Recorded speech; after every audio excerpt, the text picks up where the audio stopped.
Imagine being able to stream every curling game from every sheet from any event, be it your Wednesday league game, bonspiel, or corporate event. Curling Stadium offers an all-inclusive streaming solution featuring high-quality cameras, ease of use, great reliability, and minimal installation. Offering your sponsors customizable ad space on your streamed curling games and being able to sell video packages to your corporate events for increased revenue. With Curling Stadium, you can stream to any device, be it your mobile phone, tablet, or computer. Push the feed to your desired platform, be it Facebook, YouTube, or any other social media. Curling Stadium is simply the way forward. Where it's commonplace in other sports to televise every game, we want to do the same. Curling is a global sport, and it's time it gets the coverage it needs. Make your curling club the next Curling Stadium. Driftwood Brewery, Esquimalt, crafting world-class beer since 2008. This is where beer is made.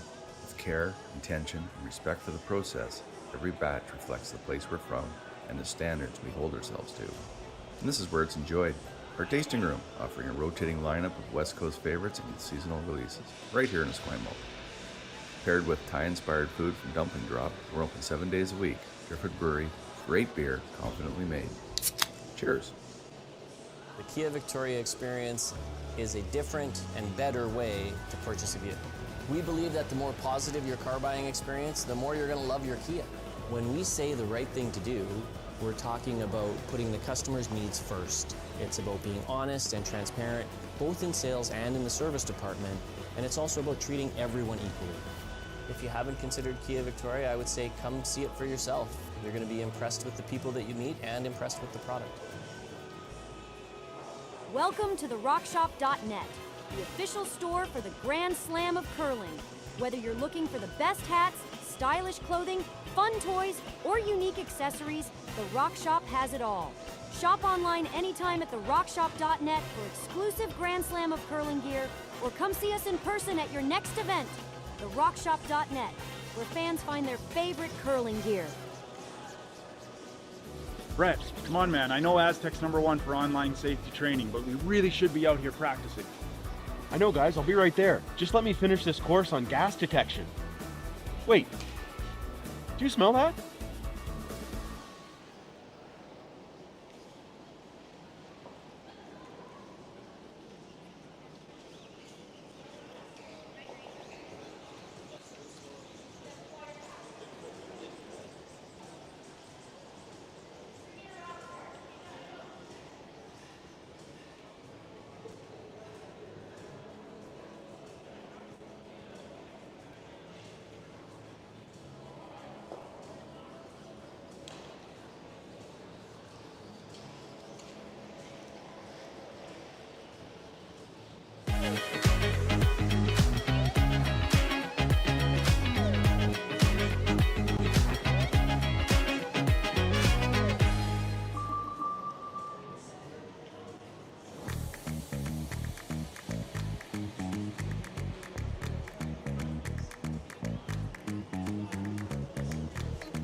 Hey Ben, what's the Aztec Safety online e-learning website again? Yeah, that would be aztecsafety.com. Fire extinguisher and firefighting, we'll send that one to Paul. Ah, now here's a course I should probably take.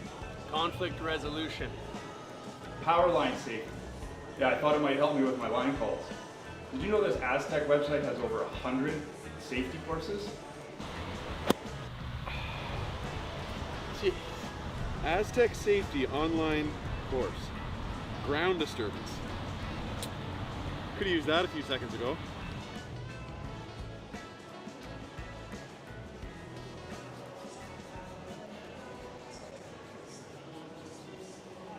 When I was younger, I thought purpose had to be big, like changing the world. But then there's the little things, like fueling someone's car before an early shift, or helping someone find the perfect bottle to toast a special occasion, making sure the shelves are full so a family can cook dinner, so those kids can have their favorite treats, like giving back like making everyone's day just a bit better. Maybe that's exactly our purpose. Hey Mark, you ready for this game tonight? Yeah, I'm excited, man. Cupsy, what are you doing over there? Don't worry, boys. Was just on AztecSafety.com, took a fire extinguisher safety course. Paul, I'm putting out the fires from now on. Woo!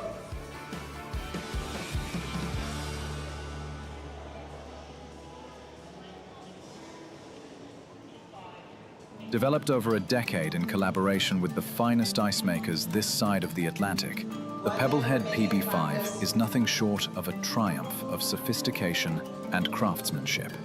Weighing less than half its lumbering copper predecessors, yet boasting tenfold their durability, the PB5 delivers perfect, consistent ice, time after time. The PB5 by Pebbleheads.com, the apex of ice-making ingenuity for the roaring game of curling.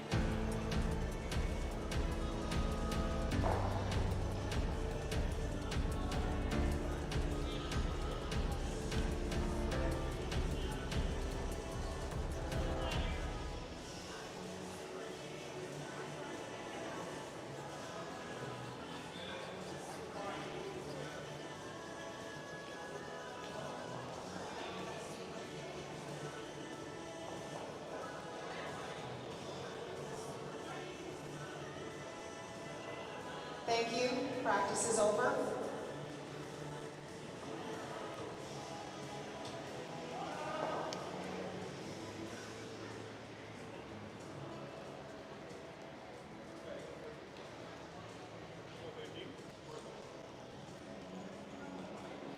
Please deliver your stone with a clockwise rotation.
counterclockwise rotation.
Brett, come on, man. I know Aztec's #1 for online safety training, but we really should be out here practicing.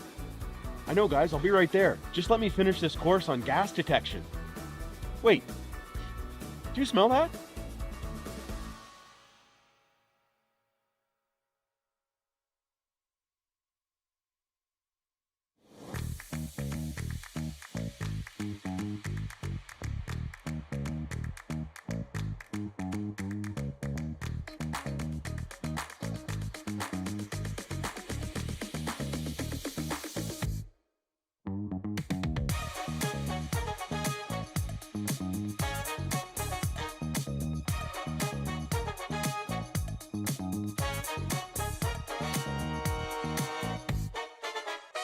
Driftwood Brewery, Esquimalt, crafting world-class beer since 2008.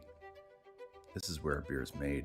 With care, intention, and respect for the process, every batch reflects the place we're from and the standards we hold ourselves to. And this is where it's enjoyed.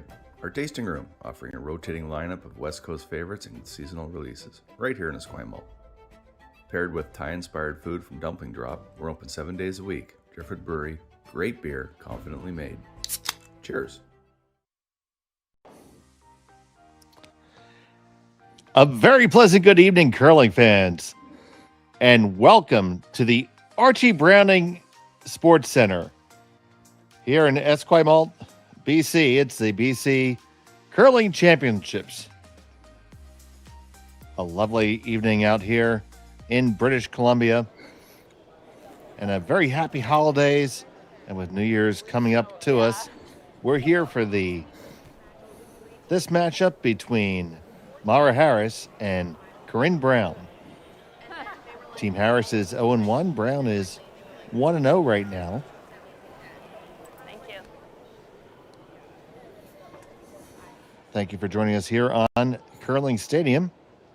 My name is Dave Schmel. I'm joined by Sean Joyce, and James Gordon is on our production today.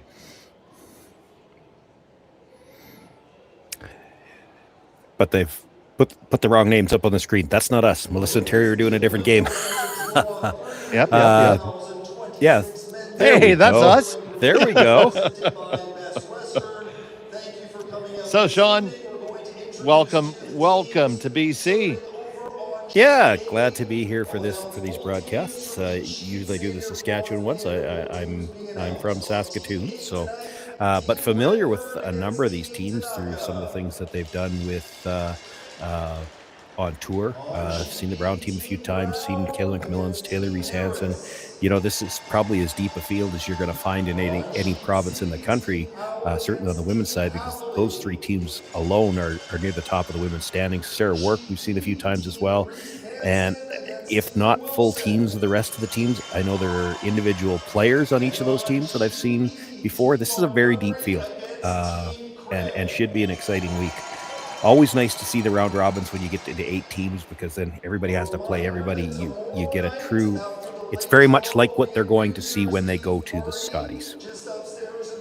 And of course, we're no stranger to Team Corryn Brown from Kamloops. See them quite a bit during the year, but this is the first time for either of us seeing Team Harris. Yeah, haven't seen them. I mean, and I know myself from being, where we are, Western Canada, some parts of us get a little bit isolated. BC, it can be a little bit tougher to travel, but I think it's one of those things that, again, when you look at the field that we have here, and it's a very deep field, teams like Mahra Harris, that maybe doesn't travel as much, can benefit from the fact that they can play some top quality competition close to home. The rest of the country may not know who they are yet, but and that could change. They'll know all of these curlers out there. They know each other. They've played each other in local BC events, and they've used those games head to head to hone their skills. And we expect a strong week of curling, and it's anybody's game out there. So we are ready to get underway, and it is Team Harris, I believe, I thought Team Harris had the hammer. No, I think Brown had the hammer. I was watching the draw to the button, and the last one, it would have been close. The last one, and I think Sarah Colton threw it, she actually covered the pin, and they had to do the triangulation method, and that should have been just enough to Okay, so they'll have to flop that little last stone first end deal. Throwing the blue stones is Team Brown. Their lead, Samantha Fisher.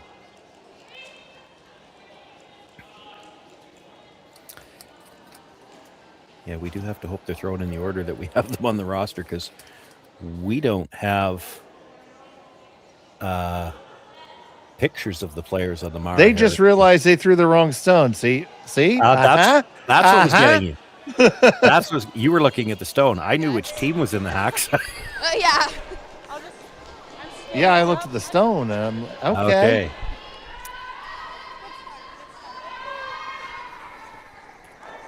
So I'm not, I may be crazy, but I wasn't completely off base.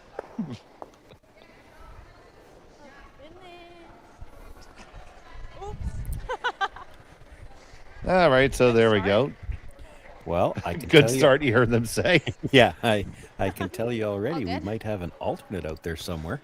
That works. Great shot. Because I could swear I just saw the name McGilvery on one of those jackets, and I don't see a McGilvery on the roster for either team. So we'll get our crack research team on that.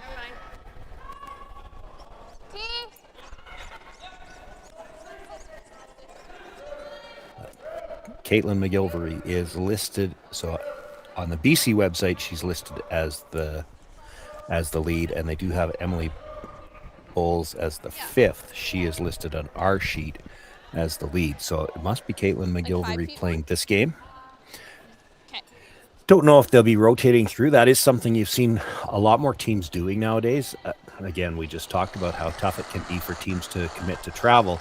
It can also be tough to commit to 4 players being able to be together every weekend or every second weekend, whatever your schedule may dictate. So that we're seeing more teams carrying a 5th player, and then when they do get to an event like this, they may rotate in, because you don't want to get to Saturday and Sunday in the playoffs and suddenly you need to use that 5th player and they haven't thrown a game on the ice yet. And on the opposite side, you have the teams that intentionally have been playing with 3-handed. Yeah, not as much of that. And we'll wait to cover that when it happens. But there's been a lot of talk about that over the last couple of years, and whether we're a 3-player sport or a 4-player sport. And they may look at that after the Olympic cycle, I think. That would be my guess, is if they're going to do anything about that rule, it'll be after the Olympic cycle.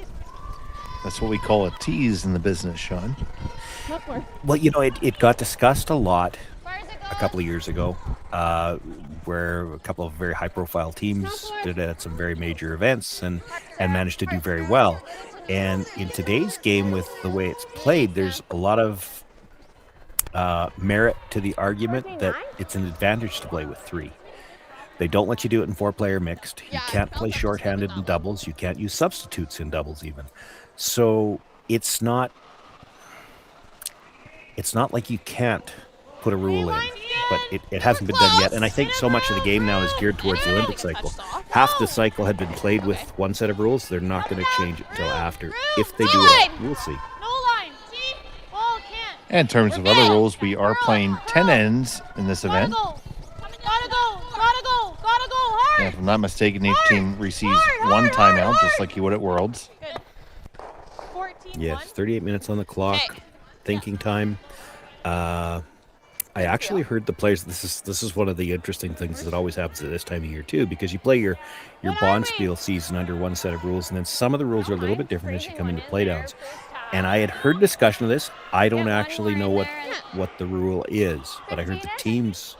We have the mics going, and I could hear them talking about it before the game.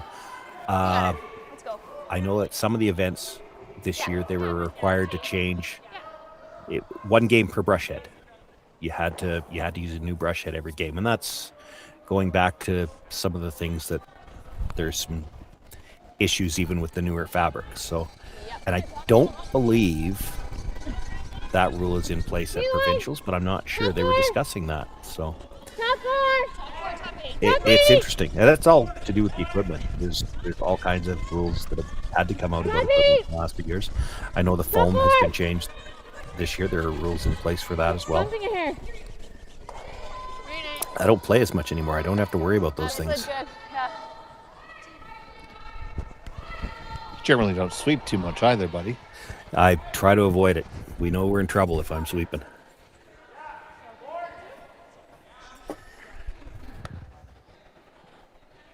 This is an outstanding facility. I had a chance, I was on the website earlier, and if you haven't been yet, check out your BC Men's and Women's Provincial page. But if you click down into it, there's a little video walkthrough of the arena. So you can see they've got a walkthrough, you can see the curling club, how it attaches to the arena, even all the underside. This must be a fairly new facility. It looks outstanding. No, can't bounce. Can't bounce. Whoa, whoa, whoa. No. Whoa, whoa, whoa, whoa. Whoa, whoa. Okay. Okay, that's fine though, that's fine. 14-8. It's a lot straighter than last game. So Team Brown appears to be sitting 2 right now. Yeah, but it is certainly surrounded. The angles on the 2 reds into that blue shot stone are pretty good. She's going to try to wiggle that around now.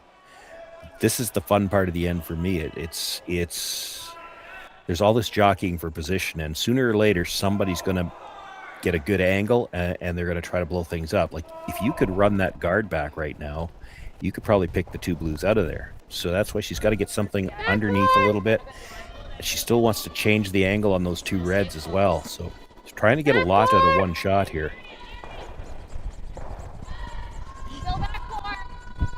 Back button, top floor. Looking to move one of these reds and then roll under that run back that I was talking about. So from Sarah Colton.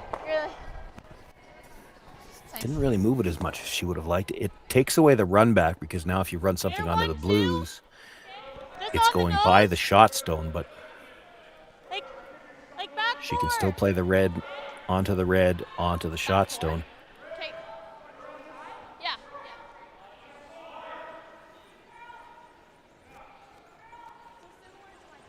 Yeah. There's a limit as to how far she can make that blue one go because of the red one that's behind it as well. So you heard the weight they're playing, not looking to move this very far, trying to keep the backing in place. They'll have to be a little bit careful what kind of angles they leave on the reds here. Back 8! Whoa, then whoa. Clean. Whoa. Coming off! Whoa. Clean. Yep. Back 8!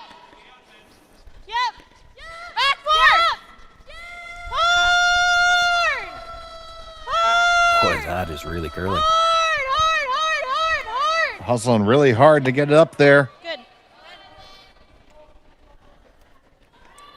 You know, it did not exactly the way they had it drawn up, but that's not bad. It's not terrible, no. Yeah, well, you slash the red that she just tapped up, you slash it even with weight on the outside anyway. It goes into the other red, and to me, it doesn't look like there's room to get between the two blues, so it's going to rattle in there, move both blues, and stay right there. And that's why Corryn Brown, I mean, they can't do anything with those reds, so now they need to make sure that it's open up enough that they've got something that they can do after Harris makes a move in the 4-foot. So pink cod on the peel.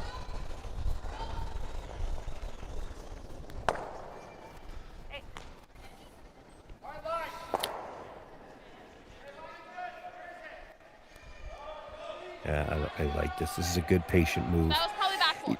She's got that shot. She can slash red onto red into the middle of the two blues, but she doesn't have to play it yet. Yeah. Corryn Brown can't do anything to take it away. So the longer you wait to play it, the less that Corryn Brown can do with it afterwards. So she'll throw up another guard, probably expecting Brown to peel another one. She'll have to make a decision on the first one. That's not the kind of shot necessarily you'd want to leave for your last rock. She might not get a chance to play it then. So the hockey rink here actually opened in 1960, Sean. Really? Yep. Wow. And they've done some upgrades, of course, over the year. And 2 years ago, the provincials were hosted here as well. Wow. Hey, if you get a chance, take a look at that walkthrough. The building looks like it could be new. And a true credit to the folks making that happen.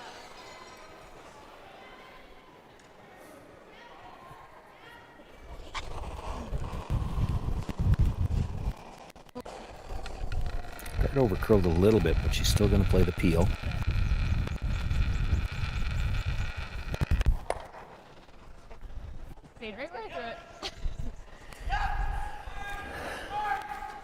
So now they've got to make a decision.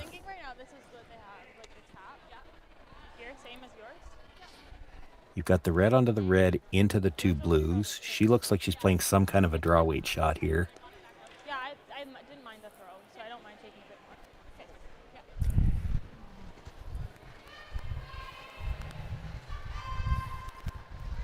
I don't think she'd be guarding again. Maybe. Yeah, I think it's up to speed here. I mean, she does have second shot, but it's a pretty short tap for Corryn Brown to get two. Not that she's going to play it on the next shot, but. There's to touch more ice so that it doesn't over curl quite as much. Okay, so she is playing the guard one more time. By the sounds of what they're saying. She has to take away the outside of that blue stone then. If you leave the blue stone, the outside edge of the blue stone, Corryn can try to slash the blue one into that red stone that's dangerous. Mahra Harris with her first.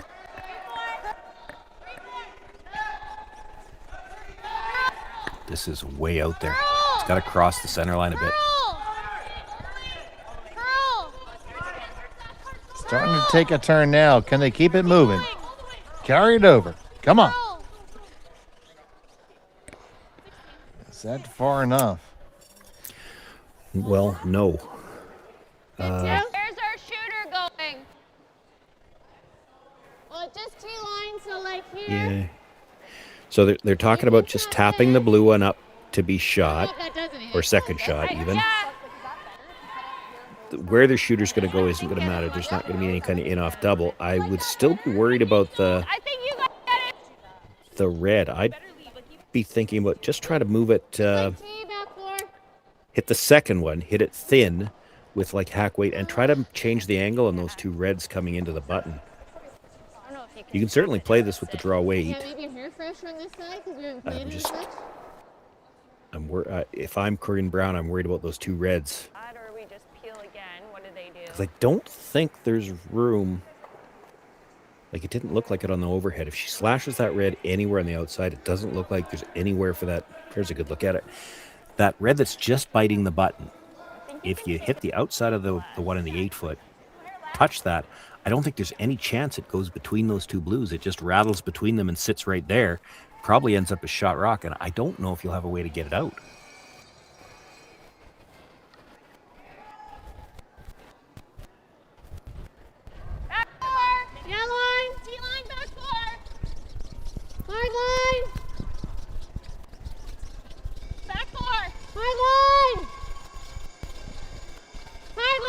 really curling too. I don't think she's going to get the back one.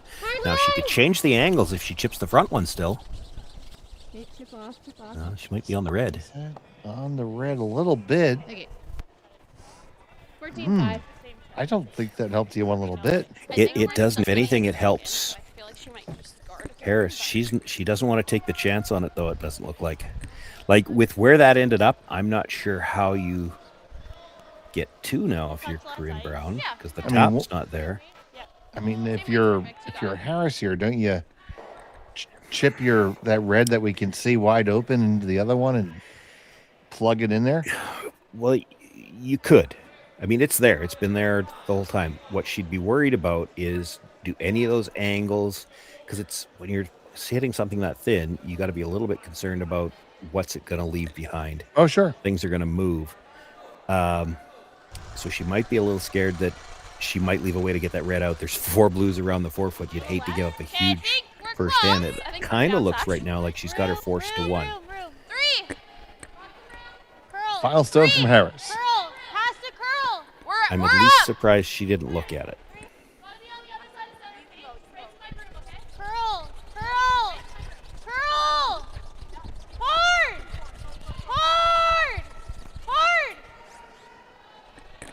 So the guard's up. What, if anything, is there? Well, it's the first end of your second game here at Provincials, but what we're seeing of the ice, it looks like there's plenty of finish. She might be able to, if you get a draw that just comes tight by the stone in the top of the 8-foot and get it finishing a little bit, you might be able to grab the edge of the button for 2. And the ice definitely is showing finish, and if you want to take some time, we have a recording of the ice install for this event on our Curling Zoo YouTube, so you can check that out if you like. The shot the front end was looking at might be there too. What they were looking at is you hit the red in the 8-foot, touch the blue that's just touching the top of the 4, touch the blue that's right behind it. You only have to move it up a couple of inches. And it's probably there. She can see a quarter of that stone, and again, you know it's going to move coming by the guard.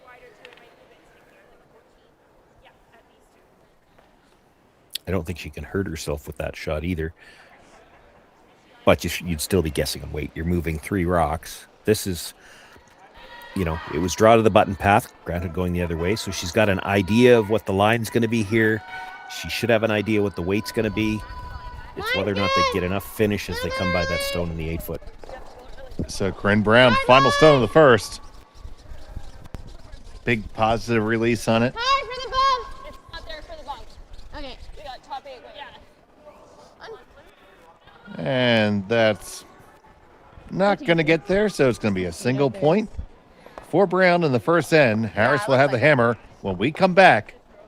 You're watching the BC Playdowns on Curling Stadium.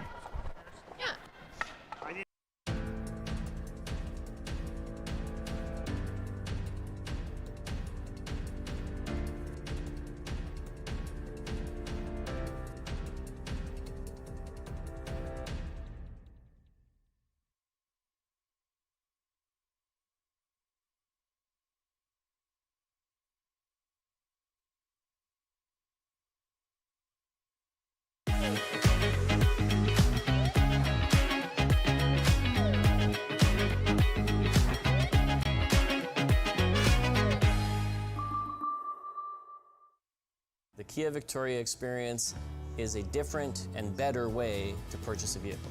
We believe that the more positive your car buying experience, the more you're going to love your Kia. When we say the right thing to do, we're talking about putting the customer's needs first. It's about being honest and transparent, both in sales and in the service department, and it's also about treating everyone equally. If you haven't considered Kia Victoria, I would say come see it for yourself. You're going to be impressed with the people that you meet and impressed with the product. Driftwood Brewery, Esquimalt, crafting world-class beer since 2008. This is where beer is made. With care, intention, and respect for the process, every batch reflects the place we're from and the standards we hold ourselves to. And this is where it's enjoyed. Our tasting room, offering a rotating lineup of West Coast favorites and seasonal releases, right here in Esquimalt. Paired with Thai-inspired food from Dumpling Drop, we're open 7 days a week. Driftwood Brewery, great beer, confidently made. Cheers. Welcome back to the BC Curling Championships from the Archie Browning Sports Center. So happy to have you with us. It was a single point for Corryn Brown.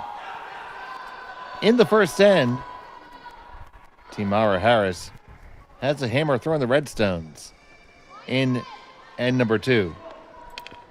Takes a lot of people to bring the BC Championships to you, and we'd like to thank our presenting sponsor, Best Western, Bel Air Direct, Driftwood Brewery, Digital Direct, and AMJ Moving, as well as our platinum sponsors, Kia Victoria and Peninsula Co-op, and of course our government and community partners, the Greater Victoria Sports Tourism Commission, the Government of BC, Via Sport, and the Township of Esquimalt. It's really dying. Curling big now. And after that mouthful, Red has hammer here, Sean. They do. I mean, they accomplished goal number 1. You don't have the hammer in the first end. You'd like to force to a single. They did that.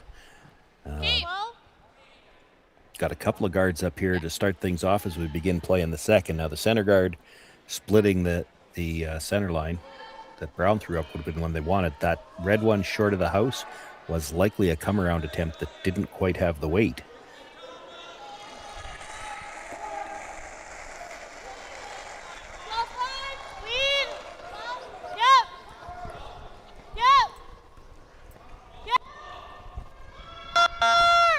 This is tight for line early.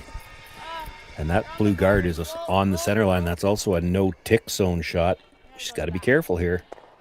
It's going to move it off, and we'll see what they choose to do. Might just leave that. They're going to put it back. Yeah, stays on.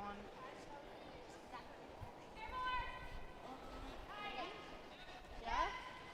Seems close.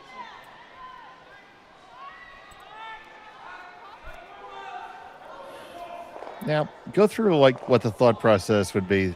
You know, when might make you think it's better for you? Oh, you're asking the wrong guy.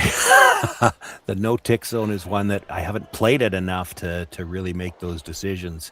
And you don't see it come up very often.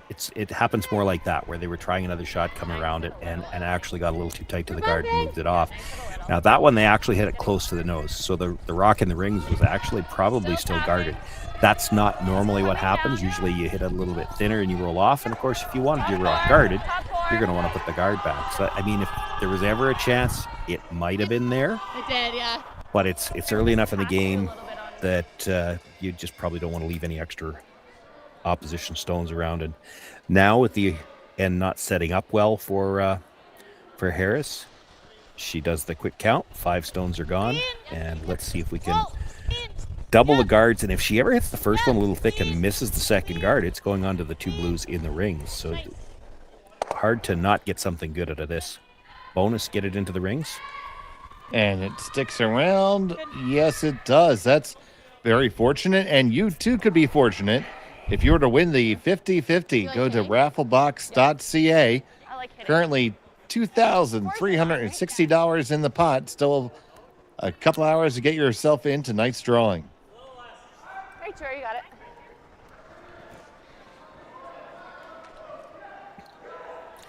Seems like a small thing to get that shooter or that first raised stone into the rings like that, but it forces Corryn Brown to make a play on it rather than throw another guard. That means whatever you're throwing at next is going to be open. She's still got a chance to try to get back to the blank here. You roll out, Brown just simply throws another guard, and you're trying to prevent the steal.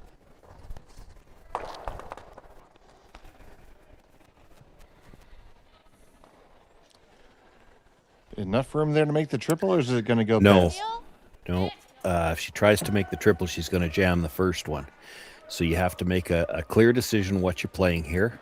And she wants to roll towards the second rock. It's flat, but she could maybe make a double that way. So you first blue onto the second one will stuff and stay pretty much dead right there. And then she's hoping the shooter comes across and kills the other. Now, right off might mean she's a little thin. So on the way from Sasha Wilson. A little false start there. Well, he make 2 the other way. Yeah, well, that's the way she was playing it. Arrows was a 9? Yeah. I don't think, and I would have agreed with that. I don't think she expected that first blue one to spill that far off the line. You play that shot hoping that after this hit is made, they're going to be close enough together for another double. And they still might be, but Corryn Brown will probably try to roll this one to the outside a bit. Get some separation between the 2 stones. Aaron Pincutt. Fisher trying to hold it there.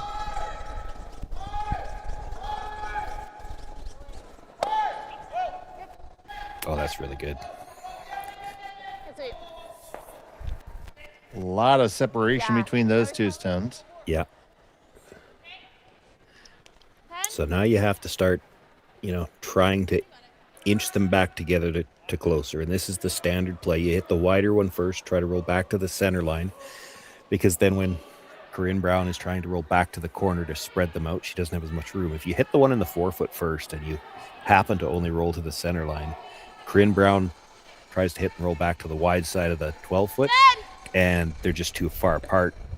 Late in the end, you'd never have time to get them close enough for a double. Yes! Yes! Still can't afford to roll out here, though, because that stone is good enough to guard. Oh, boy. 10-5. But it's all good. Yeah. Okay. Guys like this? I think so. Okay. So watch when it crosses, but I think speed here is good. Yeah. Once again, a lot of distance there, Sean. Yeah, well, and I mean, you're not going to have a shot at the stone in the 4-foot directly after this one. She's playing essentially as a guard, but she's trying to bring it in tight. Go then. It's kind of the situation that gets created when you didn't remove that rock at all is if you just straight guard this now, Harris will try to come down and corner freeze to it because she looks like she's forced anyway. So you may as well try to get forced to 2. They were hoping to bring this into the rings. The line's perfect, but it's not tight enough. So now she's going to play the corner freeze. Probably 14-8. This still has to be made. I mean, this again, we're talking second end of a provincial championship, and it's only the second game. So there's still a little bit of guesswork going out there. Everybody's, ice conditions will change from one draw to the next, and the speed as well. We saw Corryn Brown come up short in a draw last end. This has to be made. Like, if you come up short here, you might not be able to see that rock anymore. Especially early on in an event. Yeah. The ice evolves a great deal. Well, and it will all week long. It's just that after you've played a few games, you know what it's going to do. Like, these are good players. They'll figure it out, and they'll know second end weight is going to be this. It curls more as the pebble breaks down. They'll figure this all out. But in the second game, you don't necessarily have your top read yet. Oh, so close. The weight was almost perfect. Just had to come up another skosh. Yeah, it's still probably better there than 2 feet short. 2 feet short, she throws a guard, and I don't know what you do. She's going to have to make a play on that stone now, and she might leave you another shot.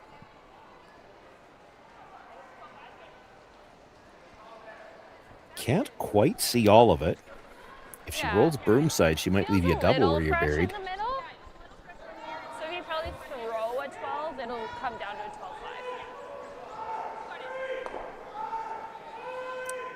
So that's one of those things you hear them talking about now, saying it's still a little fresh down the middle. Of course, so much of the pregame practice is geared towards the draw to the middle, so they throw broom somewhere out in the edge of the 8-foot, middle of the 12 to come to the middle. Well, this center line path hasn't had a lot of rocks go down it yet. Sarah Colton on this one, almost coast to coast. It's going to wreck. Okay, 11-4.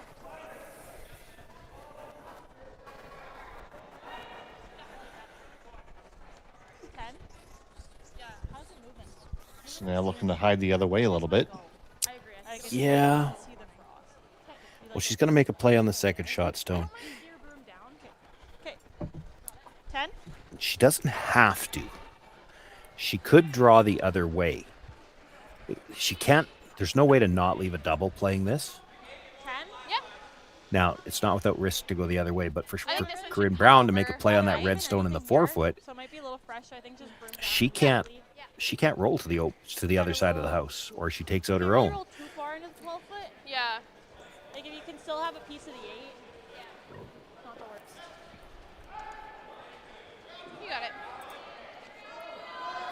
So you hear them concerned about rolling too far. Yeah, because if they roll far enough that they're not third or second shot, then those 2 ones on the other side, that's going to be a problem. She's going to hit the one on the 4-foot, and you're still going to be forced. You don't have a lot of room to play with this way. That's the concern. 10 down! Yep. Hard! And if you don't roll at all, you'll leave a pretty easy double. They're going to be pretty much dead nose, and there is that double. Damn. Okay. 10-5. Yeah, it looks like anything on the outside of that rock. Now, I'd have to see, usually when I say this, I need to see the overhead to see whether those 2 reds, I think they clear the 2 blues on the side, although it will be going that direction. I'll follow it. Might depend on how thick you hit the first one. If you're very thick on the first one, you're going to be really thin on the second one. It's going to go close to straight sideways. If it goes into either one of those blues, there still could be a shot for 2.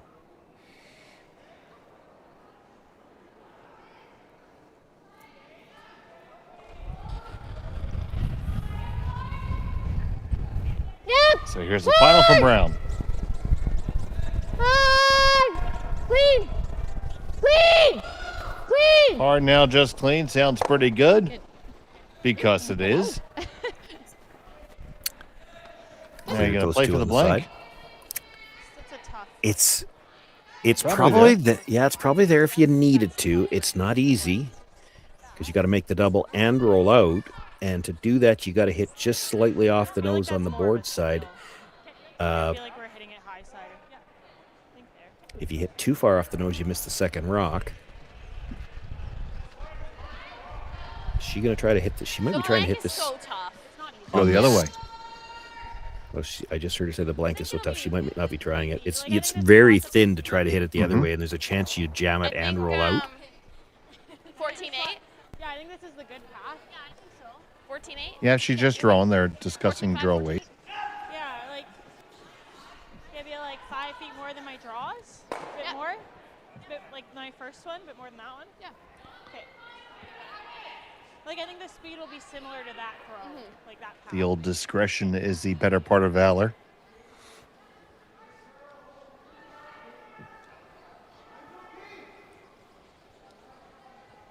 So Mahra Harris facing 2. Final stone of the second end. She gave it some.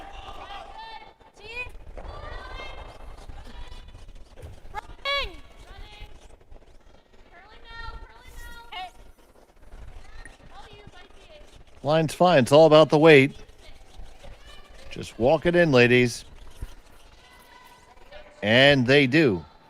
So it's a single point in the board. We're all tied up after 2. We'll be back from the BC Curling Championships right after this.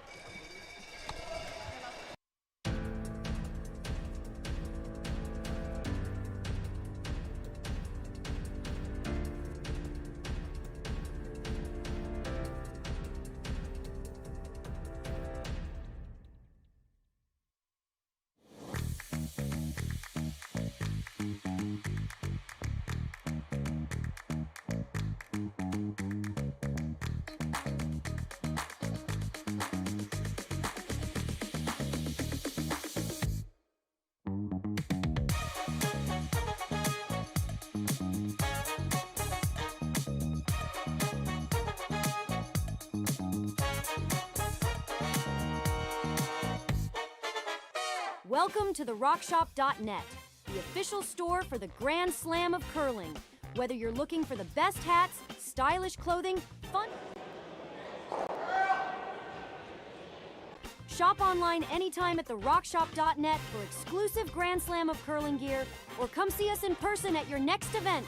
therockshop.net, where fans find their favorite curling gear. Aztec Safety is #1 for online safety training. Aztec Safety is the proud sponsor of the Aztec Safety Challenge, the #1 event on the World Curling Tour.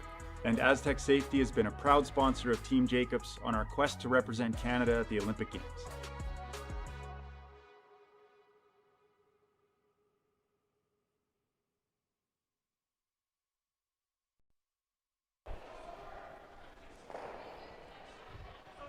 Browning Sports Center.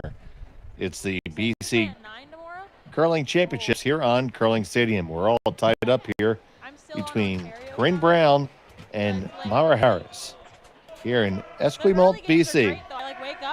So happy to have you here with us. And Sean, we were talking in the break about, a lot of rocks in play for the first couple ends. Yeah, and of course, as soon as we say it, then we get a guard slipped into the house, and now they're going to play an open one, which you see a lot, especially early in the event in a provincials. Again, most of these teams, when they've played the Bonspiel circuit through the year, they've played 8-end games. Not a lot of events are timed, so as much as you know you're going to play with a time clock when you get here, you're still not as practiced, let's call it, with dealing with the time clocks. You want to make sure you've got some time to make your decisions in the later ends, and there usually will be an open end like this somewhere along the way. Now, I don't think this one happened on purpose. I think that guard just slipped into the rings, and it gives Corryn Brown the chance to play the hit, and now you're going to see she's playing we see this a lot on tour nowadays, the delayed corner guard. So instead of throwing the corner on her first one, she played the hit. Now she throws the corner. The zone that's in the rings isn't as dangerous because it's only just biting the 8-foot, and she'll be able to deal with it sooner. This has become a very popular tactic in the last few years, rather than, because with Last Rock you've got 2 guards now in the 5-rock free guard zone, so they wait to throw it with the second one, so not as much shrapnel in the middle for them to deal with later on.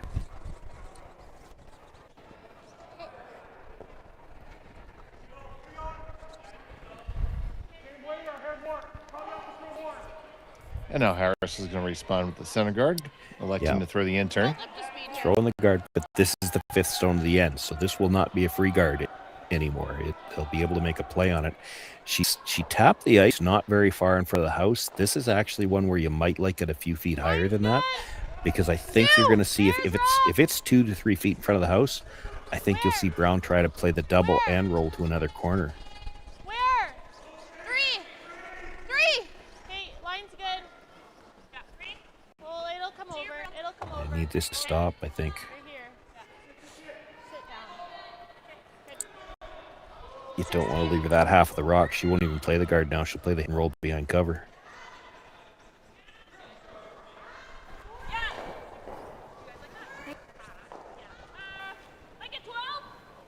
Yeah, guard's fine, right?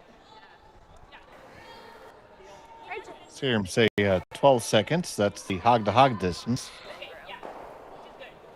You also heard them say guard's fine, and what they mean by that is it's with that weight, they could actually, if it overcurls and clips the guard, they could still end up behind the corner guard, and they would open up that stone in the middle. There's a couple of opts here.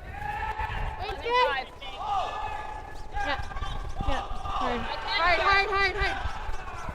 Well, yeah. Coming down. Oh, it goes red. Ooh.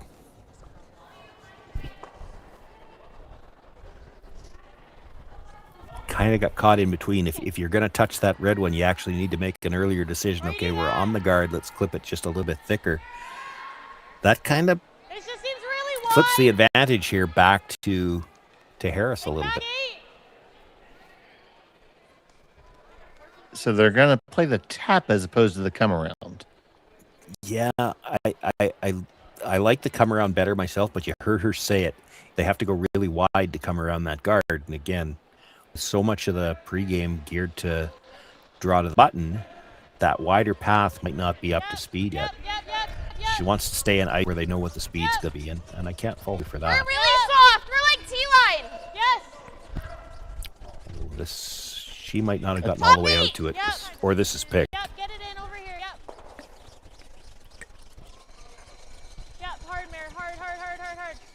Hard. You might need to check up on her wrist. She said there's something under it. Oh. Oh, see here that they say something might have picked on it. Well, she said there might be something under it. I heard Mahra say you might want to check on her wrist. So that's usually tongue-in-cheek skip talk for she might have turned that one a little bit. 10-5.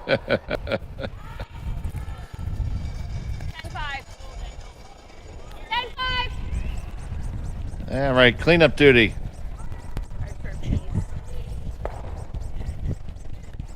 It's got to get over there. Just does. But doesn't go out. Yeah, I wondered about that. I mean, you saw them. They didn't want to play the draw around that side because nothing had been out that wide. So the edges of the sheet might be a little bit frosty, and that certainly did look like it died as it was getting out there into the 12-foot. It might make some of those removals at the edge a little tricky. Still curled though.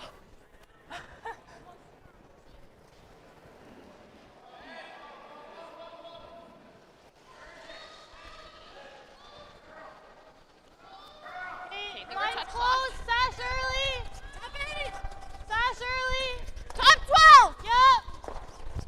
Yep. 3. So on the way from Meredith Cole. Hard, The you got third it, for hard. Team Harris. Hard, Curling out of Victoria. hard, you got it. Go. Get it biting. Hard. They rub off the guard and can't get it to bite, so What'd you get, Mahra? chance for Brown to get out of this. Well, it's a chance for her to be the first one to get in. It's tough still to get out of it. There's a lot of reds available to be promoted. You come around them, there's raises all over the place. We could double peel. Yeah, the double hack the is thinking we maybe better worry about making sure we have a shot to score. Just wondering about the draw. There's like. Well, a double peel is you assume a split of the rings is coming after that, right?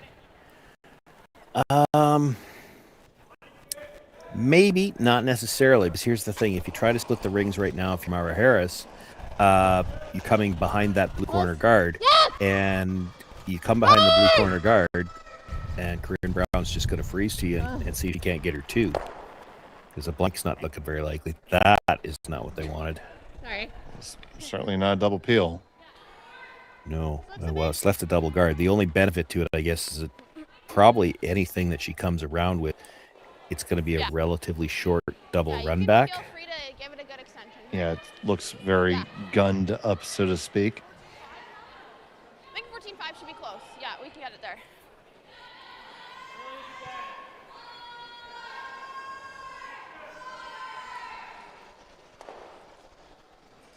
You don't want to be deep on this, though. This is dangerous to come deep on this because we're into thirds last stone, and that's the traditional, way back to before the free guard zone. If you had last rock and you were going to play aggressive shot with rocks in the middle, you were going to do it on thirds last stone. This is not getting by either. Straight sideways. Okay. 14-1. I think she's coming around now. I mean, this is where I was going with that. This is the traditional stone. If you were going to take a gamble around a center guard with last rock, you do it with 3 rocks left to their 2, and you're trying to score 2 points. This is the strategy handbook as to when you're coming around, and now the stagger on them is such that there might not even be a raise available. You can go early. Hold it early. It's a big shot here for Aaron Pincott. Line's good. Trying to wrap it around the outside here. Trying to get it to curl more. Will it finish far enough? It's at the tee line with a little piece of the button, but pretty well exposed. Yeah, you can make a play on it. Get third.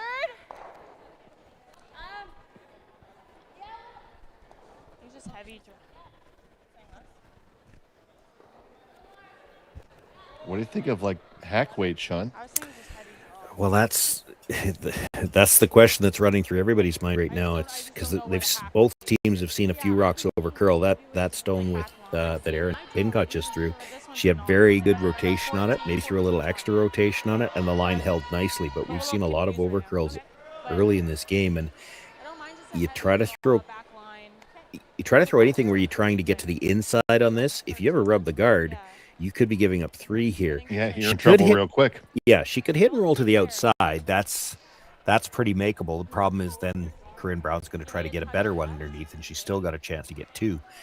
You could, and this kind of looks like what she's playing, play this almost like a draw. Just try to get to the inside corner. A little heavy draw. Yeah, you need to move. Well, do you need to move it? You probably don't need to move it, but I think you'd like to at least get it behind the tee line all the way. Theirs really came off here, so I think you can afford to give it some. Yeah. Because that one really came down. Yeah, but then theirs ran dead straight. You heard her talking about back line, so maybe trying to move it back far enough that they'd be sitting 2. It's debatable whether back line is enough to get it that far back. Don't mind like 12 and a half. Like a rock less. Yeah. Okay. Like that? Yep. I think if you're close to that red, it's straight all the way. Yep.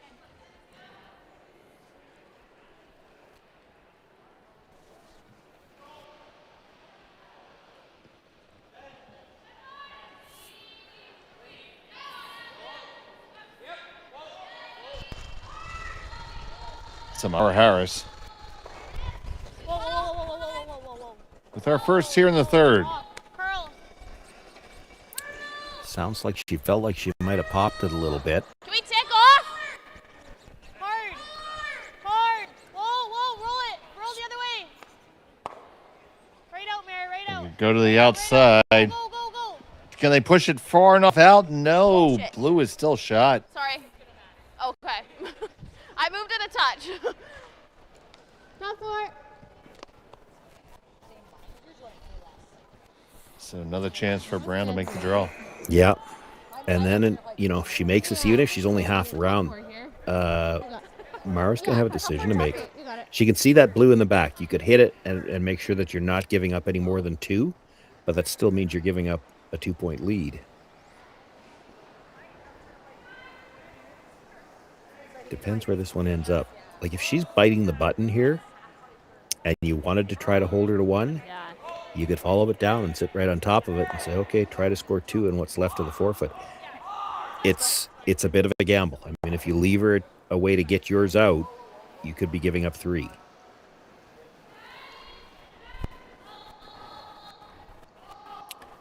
This has to be made first. First 2 for Brown. Wide cut. Wide cut. Line's good. Line's good. Line's good. Hard. I think that's less rotation than Pincott had. This should finish a little harder. Yes, both guards without a problem. Weight's pretty darn good, too. Sideways, it's really hard to judge. Right to the top of the button. Yeah, if you want to hold her to 1, you have to freeze to it. But if you bounce off, I don't think it will, and it's certainly not with the wrist. They asked if the blue-red at the top would make contact with the one that was just thrown. I mean, it could. I don't think it'll run like that. But you're still giving up a shot for 2, and what if it doesn't? Right. So I don't think you can take the chance. 14, yeah. This is the second one down to, I think even like a 14. Well, either they're holding really still or my screen is frozen. I think that might be the case, buddy. Okay. Does look like they've opted for the freeze. Okay. So I think Mary was just maybe not as positive. I know, with yeah. hers. Because that's the only one that's really dove like Yeah. So And I can tell you that the YouTube feed is still going. There we go. So our screen froze up a little bit, but it's always been good on the YouTube feed. So she's got just a little bit more ice than Corryn had to put that draw in there. And she does have to be careful not to bounce off. Like, she can be 6 inches short. That's fine. It still makes the last shot really difficult. You can't bounce off and leave the hit for 3 here. Mahra Harris with her final stone of the third end. All there is not what I wanted to hear if I'm sweeping. No, you definitely want to be able to manage it a little bit. You ever heavy? Do you wrap around now?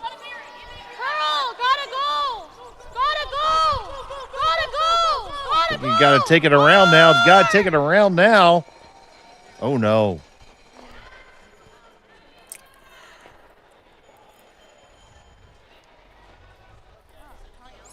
In fairness, I don't know if you ever could have gotten around. No, you couldn't have gotten around. A decision might have had to be made. They're trying to make it curl, too.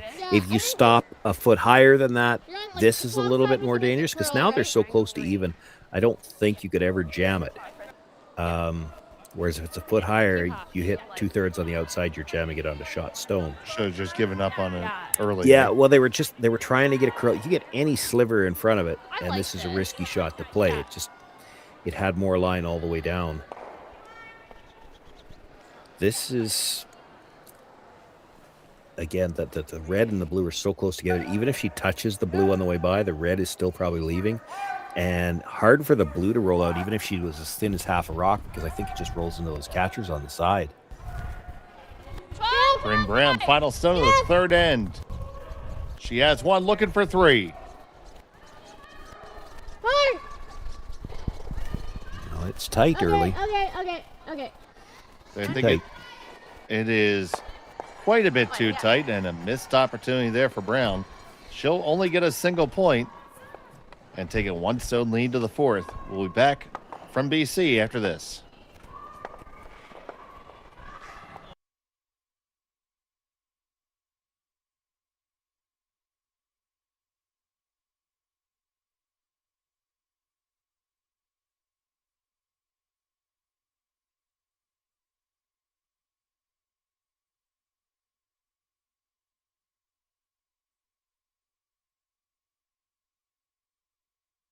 Driftwood Brewery, Esquimalt, crafting world-class beer since 2008.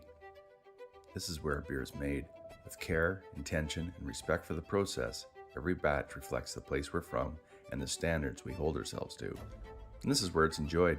Our tasting room, offering a rotating lineup of West Coast favorites and seasonal releases, right here in Esquimalt. Paired with Thai-inspired food from Dumpling Drop, we're open 7 days a week. Driftwood Brewery, great beer, confidently made. Cheers.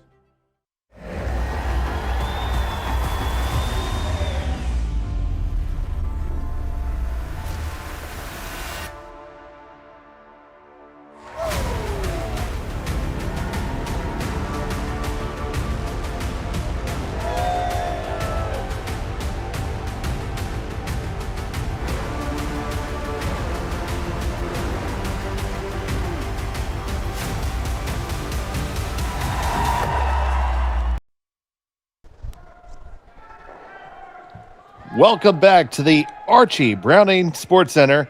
It's the British Columbia Curling Championships here on Curling Stadium. It's a tight affair here between Corryn Brown and Mahra Harris. Yeah, we've been doing some tough teams exchanging single points here. Harris has the hammer here in end number 4.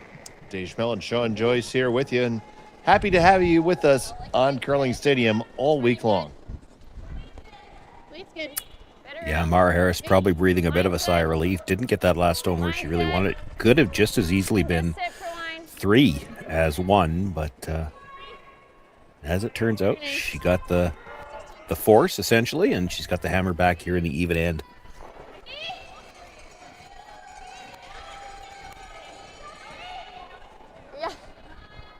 Just a little get out of jail free card as you see the official getting ready to put the score up.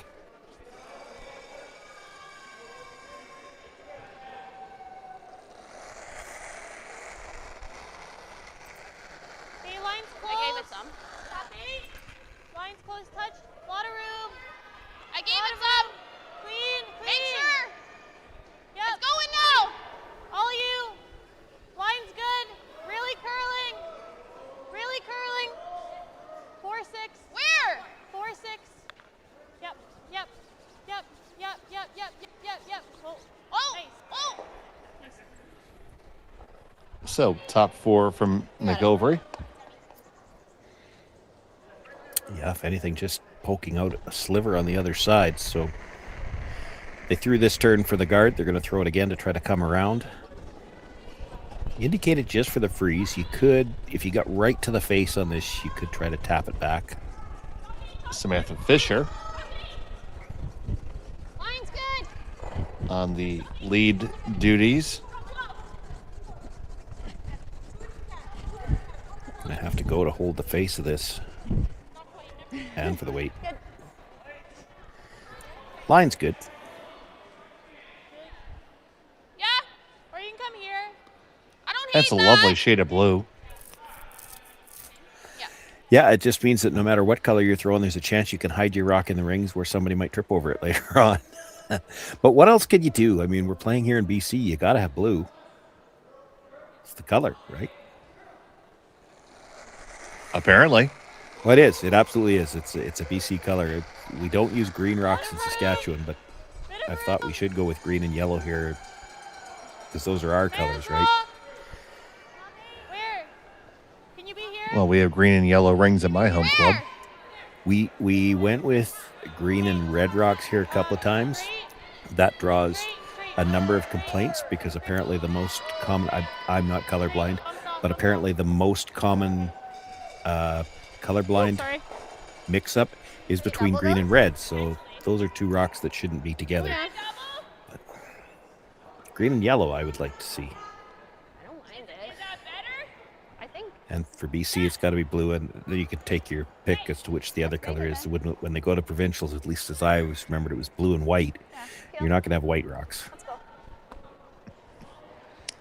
Shout out to our colleague Connor Sims watching. It is still your fault, Connor.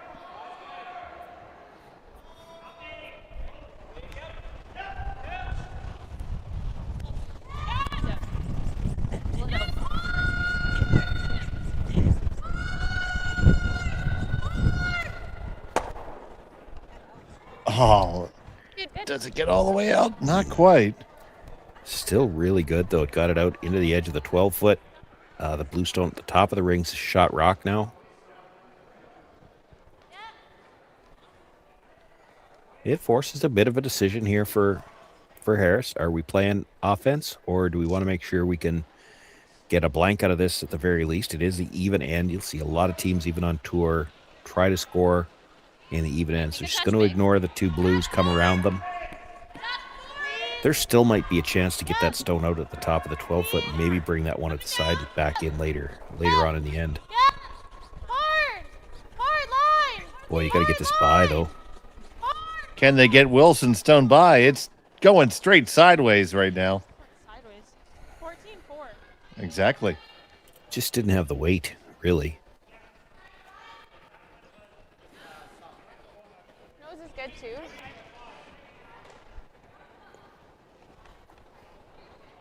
So now the shoe on the other foot.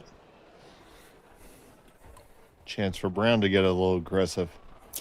Yeah, there's still more towards the force. I mean, she's got to get rid of that red on the side. She might try to roll towards the middle, but I think if you're dead in behind cover, you're going to be behind the tee line. Heavy. Coming with enough weight for a flat roll. Will they get it? Okay, good. It rolls. Does come behind the tee line into the back four. Yeah, it's not a rock you think about as being in a steal spot, but it does force, in this case, the Harris team they're going to try to open things up now. You could get all three blues here with one shot and possibly leave yourself a corner guard. You might roll out of play. She'd like to definitely move the top two. It's not critical to get that one at the back of the 4 foot. Hard. Yeah. Hard. Whoa. Roll the shooter. Yeah, it doesn't want to stay right there, though, either. Okay. One. That is not that's not the first stone for Sasha Wilson that has dramatically overcurled. Now, they asked her, they said something about her wrist, so thinking she might have gotten one soft, and that would have been an in-turn as well. So either it's something that she's doing with her in-turn, or there could be the possibility that she's got one rock that's curling a little more because she thought it felt like it had something underneath it. I come in. Running a hair. Important that they give her some feedback on those because she's got to figure that out.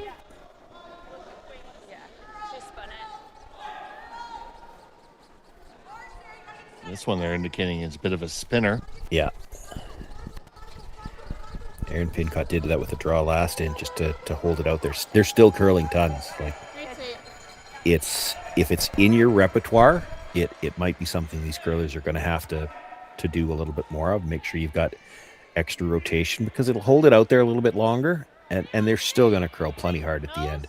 But we've seen lots of over curls already in this game, and you know, it happens once in a while in the arena ice with the freshly conditioned rocks, is that they curl very aggressively, and so you have to make sure you get out to the broom. And you'll see a lot of the players in the slams and such where they play on this ice all the time. They have developed a bit of a set in their release to hold it out there.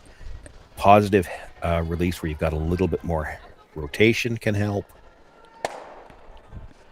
Just a straight peel over the top. They really would have liked to have gotten that one on the way by. Yeah, they'd like to get that one out of the top 12. The one, again, out of the back 4 is not worrying them as much as the one at the top 12. So back comes the guard from Meredith Cole. Okay, same line. Or Erin Pincott. Run it. Yeah, we'll let Erin throw this one. Yeah, you know, it's only fair, right?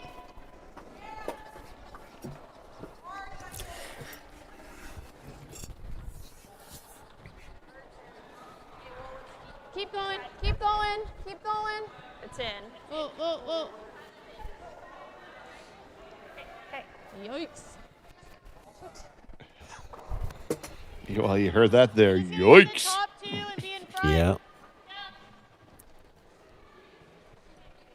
Well, you got a choice now. You hit that on the nose, you make the double. You leave your shooter in a usable position.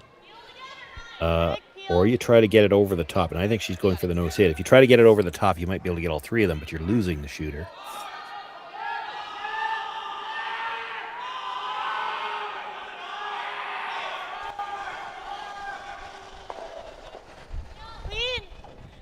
So here's Cole. Yep. Yep. Hard. Hard sass. Hard. Oh, just get the top one. Did it roll under cover at all? I don't think so. No, wide open. Yeah, that won't matter. The 2 in the middle are still shot in second shot, so Brown throw one more guard at least.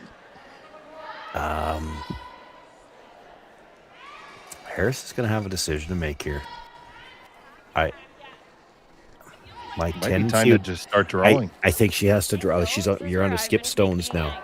So Brown makes the guard. Even if you make the double, you're going to be forced. If you're going to be forced, you may as well try to score 2. Now, unless she leaves this in a spot where she thinks she can get all 3 of them, which is possible. Play tight. Clean. Okay, it's got to sit for line. Has to sit. Can you clean it? This is the difference in the rotation between Brownstones and Pincotts. You can just see this one started curling earlier and it's finishing harder. Whereas Pincotts, they were trying to work it over towards the line. She might have left her enough she can play a hit here. Well, she's still talking about the draw. I don't mind hitting that top one because you hit it, roll to the edge. Now, with the finish, you might even be able to get it enough to get the double. But just hit it and roll to the edge. You're sitting second and third. Can Corryn Brown really guard when you're sitting 2? Probably not. This is a good call, too. The key here, and this is as much for the sweepers as it is for the thrower. It looks like you might be playing a freeze. You're not. If you come down to the back one, Corryn Brown will follow it down, and you're either going to be forced or you're probably going to give up a steal of 1 if she locks the freeze on. This needs to be just in front of the tee line.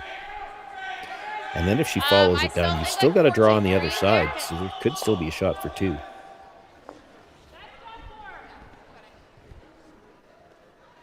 got it, Mahra.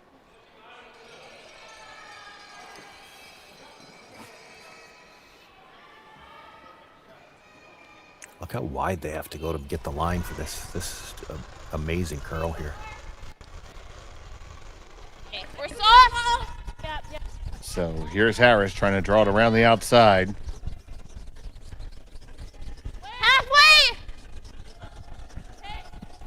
That's not what you want to hear. They said she was soft right away, but this is a guard. Halfway, that's not. We're not that's there. not good there. Indeed, you are not. Sorry. Okay. Yeah, even if you're. Yeah, make her draw the other way. Yeah. The tough part of this is that you've seen it already. The wider they have to go, it does seem like the ice is a little heavier as they get out wide. And so now she's got to go just a little wider still to get around the one that was just thrown. But the nice thing, if you're Corryn Brown here, if you're short, all she's got left is to draw through the port on the other side, and it's not a big port. I think so. And I'll probably plow it early. The shot's there. I mean, you could draw through that out-turn port and get to it. The way it finishes, you could certainly get to full forefoot, maybe even grab a piece of the button. So she'll have a shot, but it's not going to be easy. And it's not going to look easy from the hacks either. As a skip, you always like to be able to see a clear, open path to the forefoot. She's not going to have that. There it goes. Final stone from Brown. Yeah, it's coming down. Still open. Back four. Okay, go back. On the car. Go back. Go back. It's on its own. It's on its own. Okay, just leave it then. They're talking about it being back, so they made sure they took it back far enough that she can't just follow it down and be shot rock. Still be a draw against 3. Yeah, it will be. And especially because you're only halfway the first time. Well, yeah, and you're still going wider. Like, you saw how Corryn Brown just got caught. She knew she was going wider. What was yours? She ended up throwing too much weight because it's a guess. You know you have to throw a little bit more, but how much more? And it changes now for Harris because it's the second rock in a row down this exact same path. I think a 14-1 will come off really nice. Just nice positive release, Mahra, you got it. And you're still facing 3. So this big shot here. Samara Harris needs to catch a good piece of the forefoot to get her single here. Final stone of the fourth, facing 3. Okay, I think we're close. Room right now. Yeah. Seal it. Room. Wilson McIlvery on the Hurl. Hurl. Kate's raw. Yep, you can go. Gotta get half in the 4. Half in the 4. Half in the 4. half of the 4. Still need to carry it. Still need to carry to get there. The weight's there. Will it get enough curl? Will it get enough curl? No, it won't. It's going to be a steal of 1 for Corryn Brown. She takes a 2-stone lead. Harris has a hammer in 5 when we come back. You're watching Curling Stadium. Yeah, great guess. Great guess, great speed.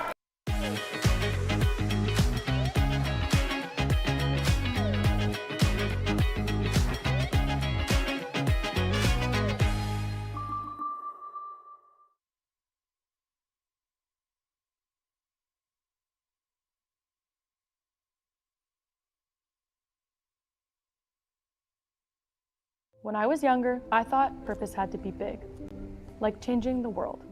But then there's the little things, like fueling someone's car before an early shift, or helping someone find the perfect bottle to toast a special occasion, making sure the shelves are full so a family can cook dinner, so those kids can have their favorite treats, like giving back, like making everyone's day just a bit better. Maybe that's exactly our purpose. Developed over a decade in collaboration with the finest ice makers this side of the Atlantic, the Pebblehead PB5 is nothing short of a triumph of sophistication and craftsmanship. Weighing less than half its lumbering copper predecessors, yet boasting 10-fold their durability, the PB5 delivers perfect, consistent ice, time after time. The PB5 by Pebbleheads.com, the apex of ice-making ingenuity for the roaring game.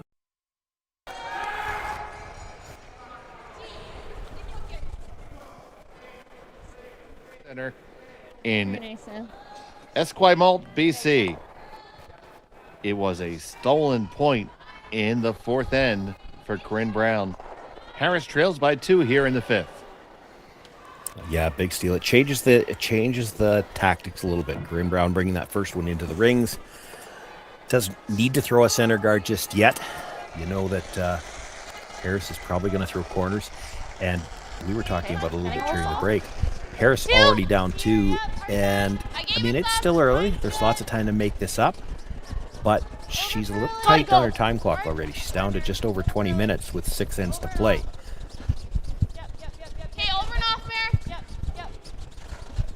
And this guard's going to be really long. This might be a situation where, I don't know if they normally would have been thinking 2 corners already, but with that one being that long, you might see them throw the second corner tighter to the rings on the same side, because that by corners, that by itself isn't really covering much.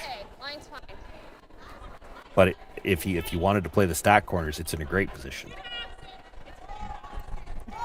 Well, you take the hand that you're dealt, right? Yeah. To an extent, at times, anyway. Yeah. Good. Well, it didn't bury shot rock. You could make a play on shot. Do you ever like hack, or you like the freeze? I know they weren't asking me, but I like hack. I like it. 14-5.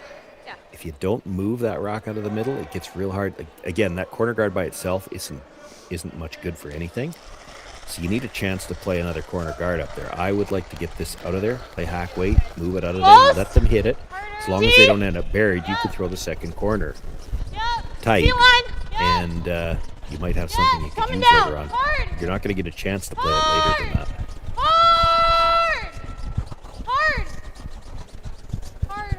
Roll it off. This one's awfully close to the guard. It is going to wick it. But it was not on the center line, so you get away with that. Even halfway is fine.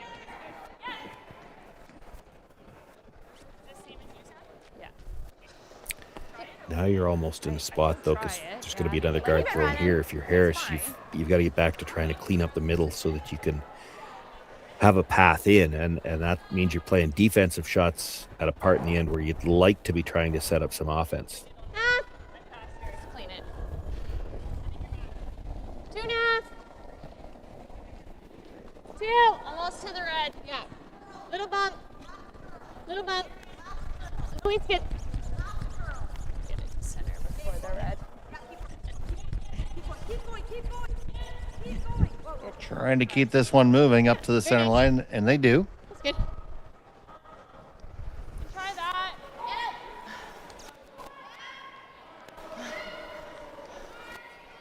Or it's like the double peel. Yeah, I like the double peel. I don't mind that. It's got the run on the red. Talking about the double peel and the 2 blues, so I'm worried this probably is trying to hit about. But that's okay, I think. Let's make that. She's worried about the first blue catching the second one thick enough to catch the red and then spill in. There's actually a chance if you hit this right. So hit about, again, it's hard to tell from that camera angle, but maybe about half a rock on the first one. Catch the second one very thin, and it might come straight back and deal with the shot rock for you. Stolen away from Wilson. Trying to open things up. Did not get the double peel, just got the single peel. They missed the sweep call on that. She was calling clean, and they actually needed to go hard on that. If it touches the second one at all, there's a chance it's coming back and getting shot rock. I think she thought they had it. Usually, when you're calling clean on something like that, it means she thought they had the second stone.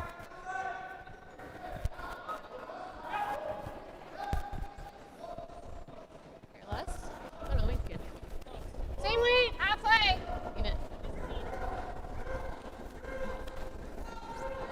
Half. Just looking to put it back. High half.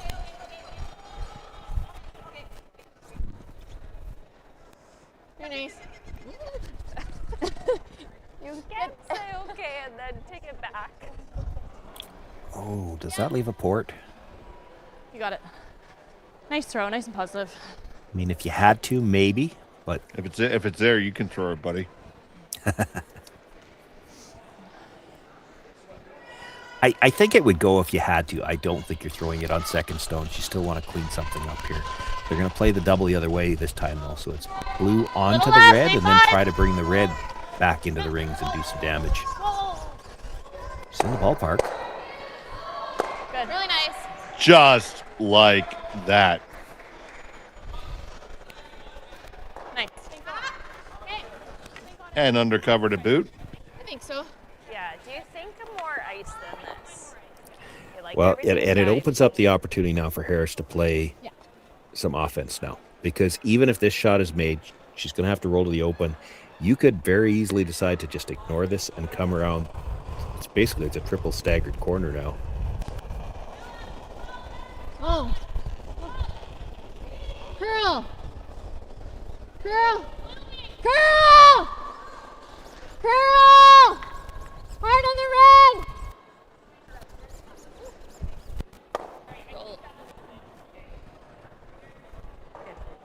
That's kind of how They dig it out and roll open. Yeah, I like to come around. She wants to, okay, where are we at? We're third's first stone. So she's thinking hit roll to the outside one more time. And then when Brown hits it again, she won't be anywhere near the forefoot.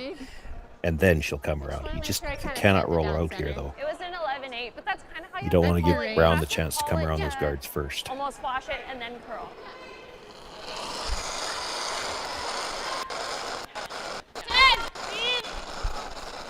10-5. Yep. Yeah. Yes. Hard. Hard. Hard. Hard. Hard. Hard. Hard. Hard. Man. Hard for a piece. 9-3. Sorry. Yeah. And away it goes. So now Brown will come around, and she can afford to. This is not about a steal anymore because you're not on the center line. The middle's always going to be open.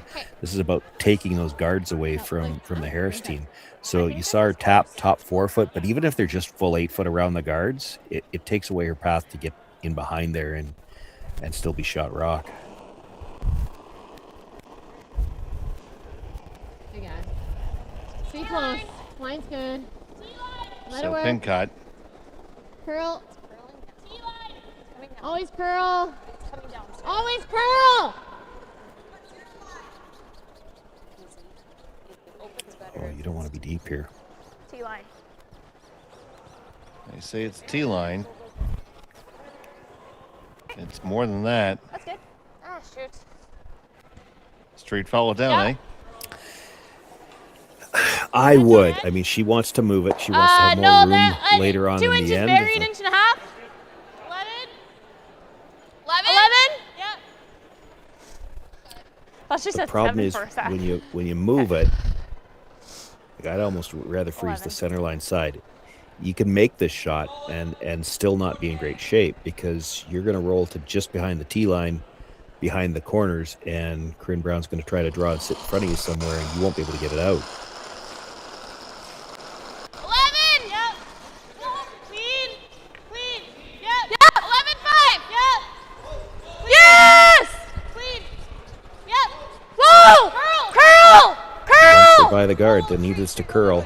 Now trying to carve it over and walk it over. It's going to stay wide open. 10-7.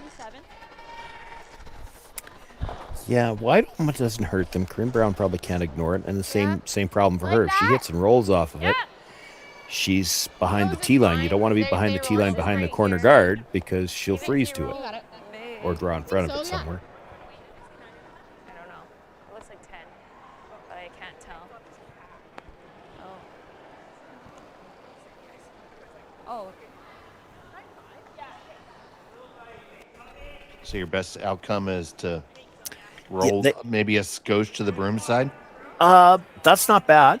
They actually indicated maybe just a little bit across the face, not really under the guards, but towards the guards. And again, I think they're thinking that way Harris will play it again, and when she rolls in behind, she'll be behind the tee line. So it's all about 2 or 3 shots ahead. What are we going to leave the opposition then? And when she makes it, what is she going to leave me? Curl to nose. Well, this isn't going to get across the face. 9-7. That's fine. There was That's fine. Harris, again, has to play that. And if she rolls behind the corner guard, she's behind the tee line. Brown freezes to it, and the end is gone. 10. This is one where, and like you're stuck here. You nose hit this, Brown tries to roll behind, and you're forced.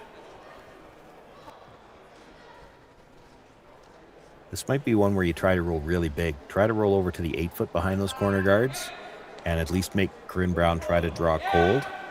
If she makes it, you're forced, but if she leaves you a way to get it out, it could be for 2. 10! 10-5! Whoa, clean. Whoa, curl. So first here for Harris. Whoa, other way, whoa. Straight. Whoa, clean, you're just on the nose. Okay. A little less ice? Yeah. Well, we took a little bit out of every column there. Carve straight. Well, even last year, you kind of know where we're doing that. Yeah, it gives Brown the chance to get in behind the guards, and she can get in behind there anywhere, behind the blue one or all the way over to that red that's just protecting the very edge of the 8-foot. If she's covered, Mahra Harris is going to have to try to take her single. Now, where it gets interesting is if she leaves her a third of a rock, does she play for the blank?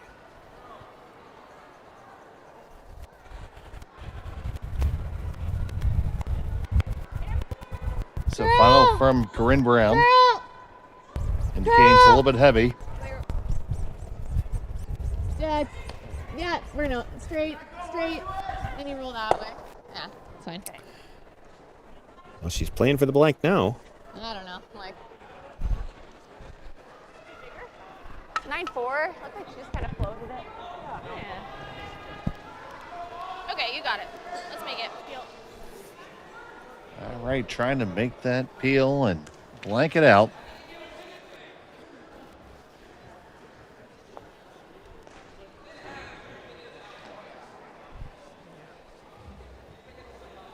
Will allow her to keep the last rock into the even ends. Like ideally, if you're gonna get your 2 and be tied up, you'd love to do it after the even ends and keep that last rock, presumably an 8 and 10. Whoa! Final stone of the 5th, looking for the blank. Clean, yeah, a little bit. Good. Yes. And the blank is in the books. Blank. So Harris will retain the hammer, trailing by 2. When we come back for the second half, after this, you're watching Curling Stadium.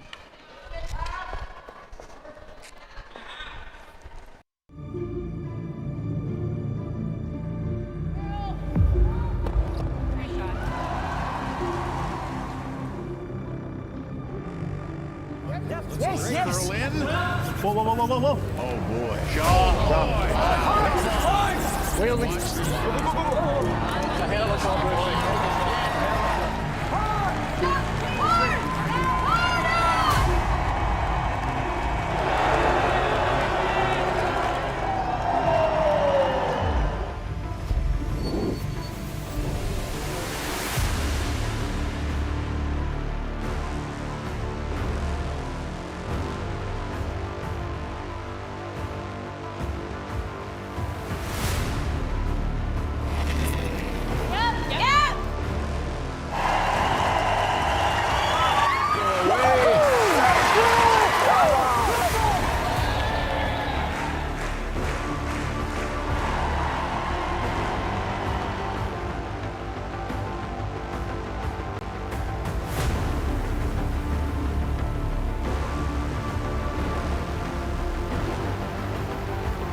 Driftwood Brewery, Esquimalt, crafting world-class beer since 2008. This is where beer is made. With care, intention, and respect for the process, every batch reflects the place we're from and the standards we hold ourselves to. And this is where it's enjoyed. Our tasting room, offering a rotating lineup of West Coast favorites and seasonal releases, right here in Esquimalt. Paired with Thai-inspired food from Dumpling Drop, we're open 7 days a week. Driftwood Brewery, great beer, confidently made. Cheers. The Kia Victoria experience is a different and better way to purchase a vehicle. We believe that the more positive your car buying experience, the more you're going to love your Kia. When we say the right thing to do, we're talking about putting the customer's needs first. It's about being honest and transparent, both in sales and in the service department, and it's also about treating everyone equally. If you haven't considered Kia Victoria, I would say come see it for yourself. You're going to be impressed with the people that you meet and impressed with the product. And welcome back to the BC Curling Championships from the Archie Browning Sports Center. It's 3-1 in favor of Corryn Brown. Take a look at our other scores right now. Sean, why don't you take us around the rings? Yeah, 5 sheets here, so 3 women's games out there. Halfley and Powell, it's 2-1 after 5, and then okay, we'll take a look over at we got to get the sheet Blanford 1 to sheet and 5, but Blanford has a 3-2 lead as they play there in the 6th end. Our featured just waited to get back onto the ice here in the 6th, 3-1 as we begin the 6th. Halfley with a 2-1 lead over Powell. And then the third women's game over, Kayla Wilson was trailing 5-1, picked up 4 points going into the break to draw even with Taylor Reese-Hansen. So they're all tied up there as they play in the 5th. And then Jason Montgomery and Wes Craig tied at 4 apiece playing into the 6th there. An interesting note on the Craig team. I saw a story on them. It was a senior team that they only entered the playdowns just as a tune-up. And here they are. They're trying to get ready for seniors, and they're playing in a provincials on the men's side. Well, that gets you all caught up right now. And we'll be back with the second half in just a moment.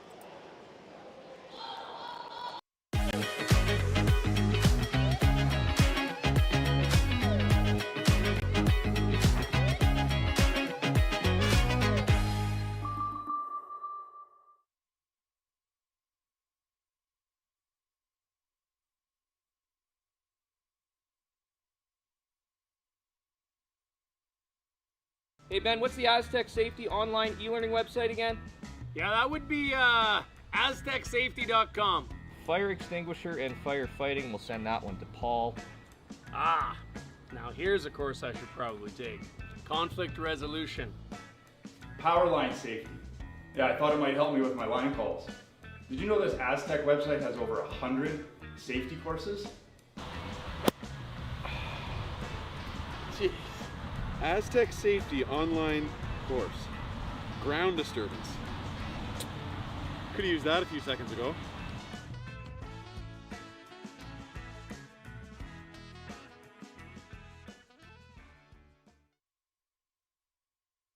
When I was younger, I thought purpose had to be big, like changing the world. But then there's the little things, like fueling someone's car before an early shift, or helping someone find the perfect bottle to toast a special occasion, making sure the shelves are full so a family can cook dinner, so those kids can have their favorite treats.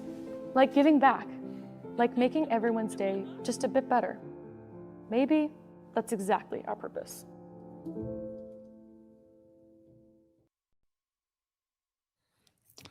And we are all back. We're coming out of the 5th end break, and we see there the time clocks between the two teams, and Team Harris a little short on time, Sean. Yeah, a little disparity. We could hear them chatting a little bit during the break as well. The team is aware of it. They are going to have to be careful how they play in the second half. The fact that they're 2 down does not help them because they got to play some offensive shots, and they're tight. Like, you start the game with 38 minutes. You'd like to have 19, obviously. Then when you get to the break, they do still have their timeout, but again, you might have to save that for, one of the last 2 shots of the game, just to make sure the skip has travel time to get down to the other end. And they're in a situation where they need to generate offense. The sooner they can do it, the better they'll end up. Like, you get back to even, and you don't have to make as many decisions after that, or they start to look a little bit more automatic. I expect that they already know how they were going to approach this end. I would anticipate they'll either throw the corner, or you might see them play the delayed corner that Brown did earlier. It looks like she's gone straight to the corner guard. And we'd like to thank all of you for joining us here on Curling Stadium. We have full coverage of this provincial championship all week long. Every sheet is going to be streamed with commentary on many of them. A lot of those games are going to have access to a telestrator as well, but apparently not the ones I'm doing. I'm starting to think that that they're holding it back. James has it. I know it's there. I saw them playing with it in some of the preview things before we went to broadcast. So I know it's there. If I find out they're using it for every game except mine and they're just holding it to laugh at me, I wouldn't put it past some of these people. And this would have been a great game to use it. We've had so many angles already through 5 ends. Like, it's been a treat to watch.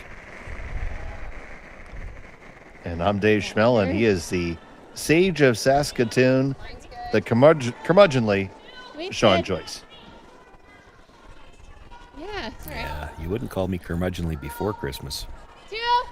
Everybody wants to stay on the nice list when you look like Santa. Alright, Sarah.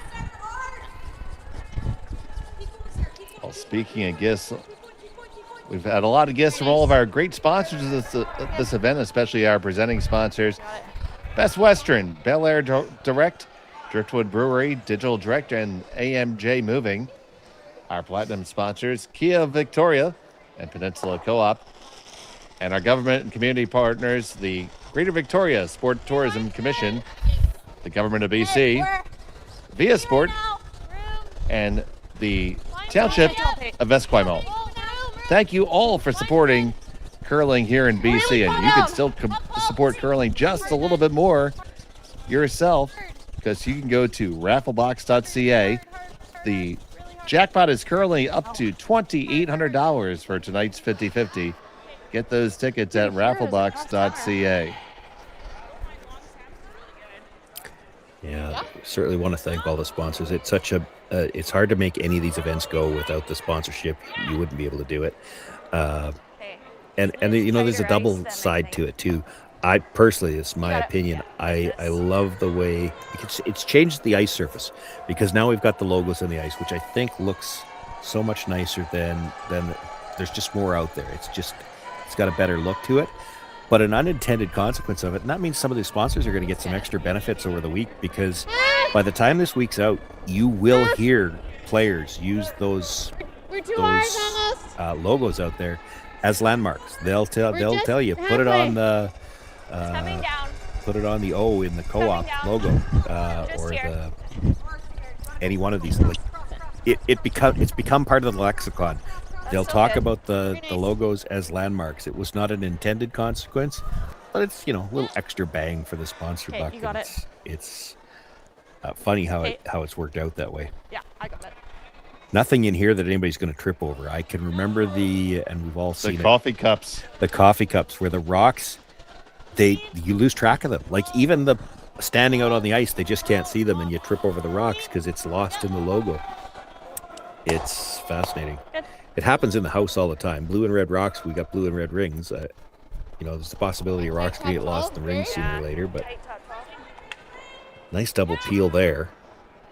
Yep, a very nice double peel for sure. And of course, this event is here to determine who's going to go to the Montana's Brier, as well as this guy's Tournament of Hearts, to represent BC. Yeah, and on the Tournament of Hearts side, there is still the possibility. So, with Rachel Holman winning the Olympic trials, not being able to return to the Scotties as returning Team Canada, that means the 4 pre-qualified teams all move up the ladder a little bit. There's going to be one spot still to be determined, and they're going off the highest ranking team that doesn't qualify from their provincial playdowns.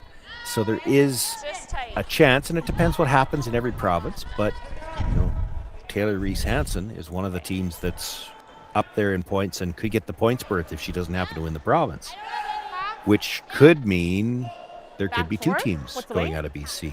And we won't know until all of the provinces are finished their playdowns, but you know, there is a chance. So you're saying there's a chance? I'm saying there's a chance. 13, please. Touch stop, 13. Clean, yep. Clean. Whoa. Whoa. Whoa. Clean. Yes. Clean. Yes. Yes. Whoa. This one clears the guards just fine. Can they get underneath the corner? No, not really. Yeah, it looked like they were trying to get to the nose, and it might have been better off to do what you were talking about. Try to sweep that straight, roll behind the corner. Yeah. Same. So now they've left a chance for the brown team to hit and roll to the top of the button. Dead buried, it's going to be hard to get at it. Yeah. You see the Harris team has picked up the pace of play a little bit here. But it hasn't gotten difficult yet. Well, yeah, I mean, the lead and second stones don't usually take as much time anyway. Because first of all, they're already down at the other end. And, there's not as many other rocks in play. Your decisions a lot of time are dictated by the free guard zone. Good sweep. Well, like to have kept that shooter. Now. Yeah. Yeah. 14-5. So here's our first offense. Yeah, I'm not sure this is the shot I'd play either. You've got a split available on those reds.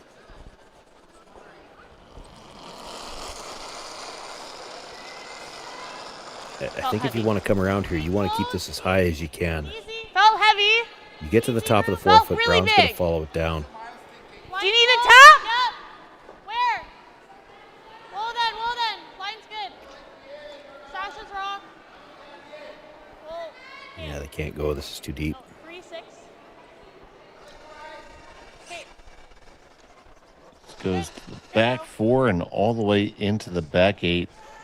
Well, if you're going to be behind the tee line, you want to be back there. You don't want to leave it where she could freeze to it and really shrink the scoring area. So in that regards, it's not the worst, but it still gives Brown a chance to get something in front of the tee line buried that you've got to deal with.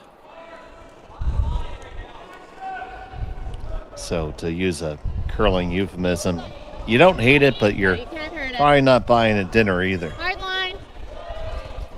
Line's good. Real. I don't know if that's a curling euphemism. Oh, I don't hate it.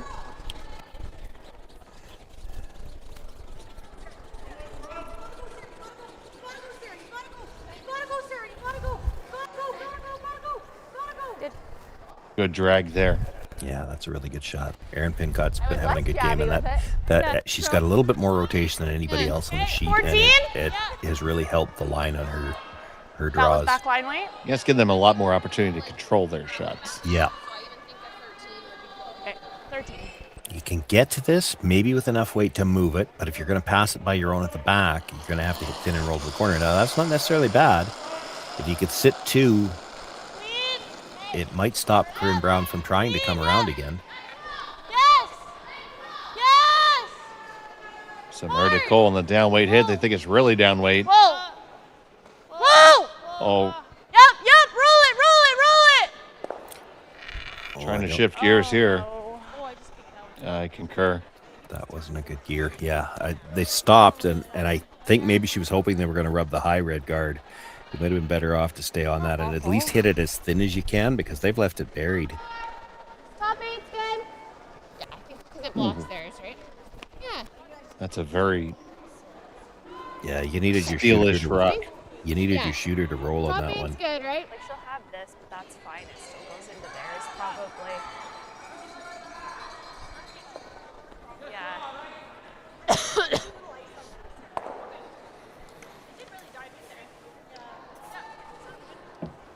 Okay.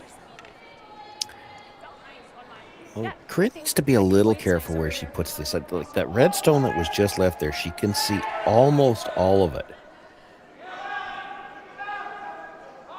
So if you just touch the center line on this, she should be able to see enough of the red to run it back onto this stone. T-line right now. Line's good. Line's good now. Line's good. Top 4. Easy. T-line. It's coming down. Yeah, we just need to let it sit.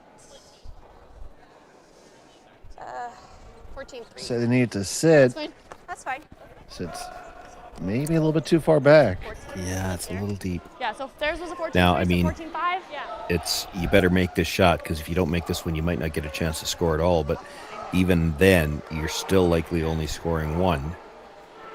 Draw. 14-5. So you hear him talking about the time, 14-5. That's the time for the stones to go between the two hog lines.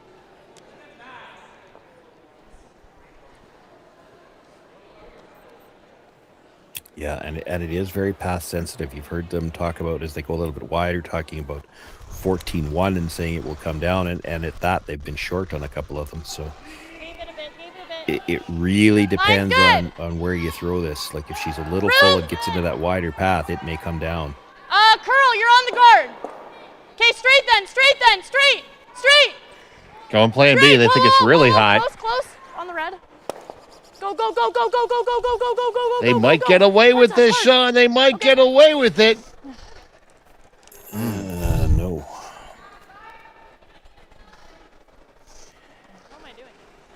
Facing two, and I don't know what have you got left. So the two reds. Yeah, like you can be. Yeah. Looks like the two reds are lined up that they won't go into anything anymore.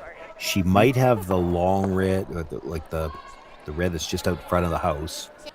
She might be able to see enough of it to tap it onto the one that was just thrown and spin it into the button area. Yeah, the two reds definitely look like they're angled to go by everything in the forefoot. No, I like this brew. Yeah. It's not a shot she's going to want to play, but it's all she's going to have, I think, is the tap on the tight guard just off the center line onto the one that was just thrown and try to spin it into the button area. Well, Corryn Brown trying to make it very, very difficult here. Her last of the sixth. Yeah, if she could tap this half around, she could probably take that away too. Brown coming into this draw at 1-0. Top 12. Okay, well then. She's just trying to throw the straight guard, take it away. She might actually make it easier. Blue onto red. 15-3. That probably goes. Didn't really die out there, hey? Yeah. Yeah, and there's less distance between the two of them, so it's she can see all of the blue, so it's going to be a more comfortable tap to play. Nope. Do we want to she's wondering if she can get to the red directly. Yeah, I like that. She's looking at the I like that. tap Yeah. that I was talking about, I think. Yeah.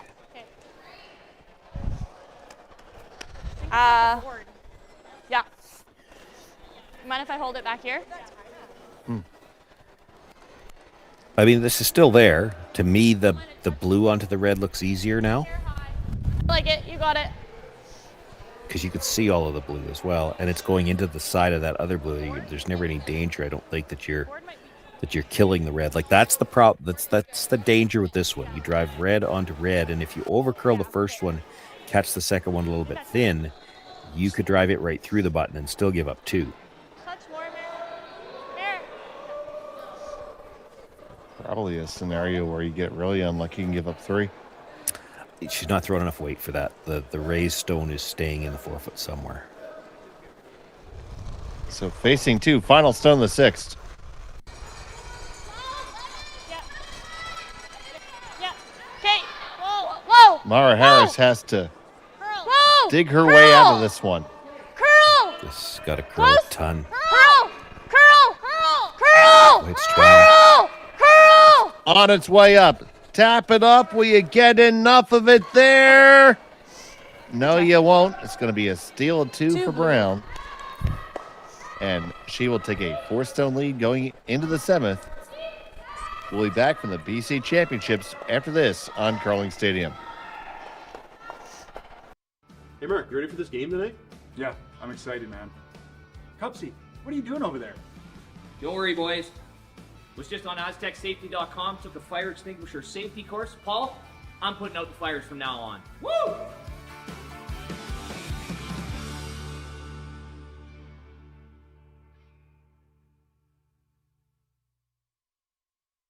Driftwood Brewery, Esquimalt, crafting world-class beer since 2008. This is where beer is made. With care, intention, and respect for the process, every batch reflects the place we're from and the standards we hold ourselves to. And this is where it's enjoyed. Our tasting room, offering a rotating lineup of West Coast favorites and seasonal releases, right here in Esquimalt.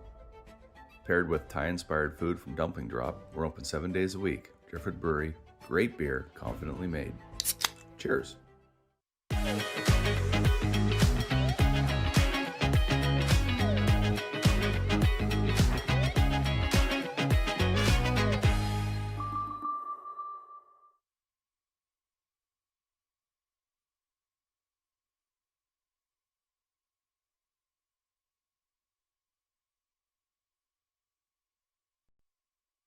It hasn't been a minute and 10 seconds.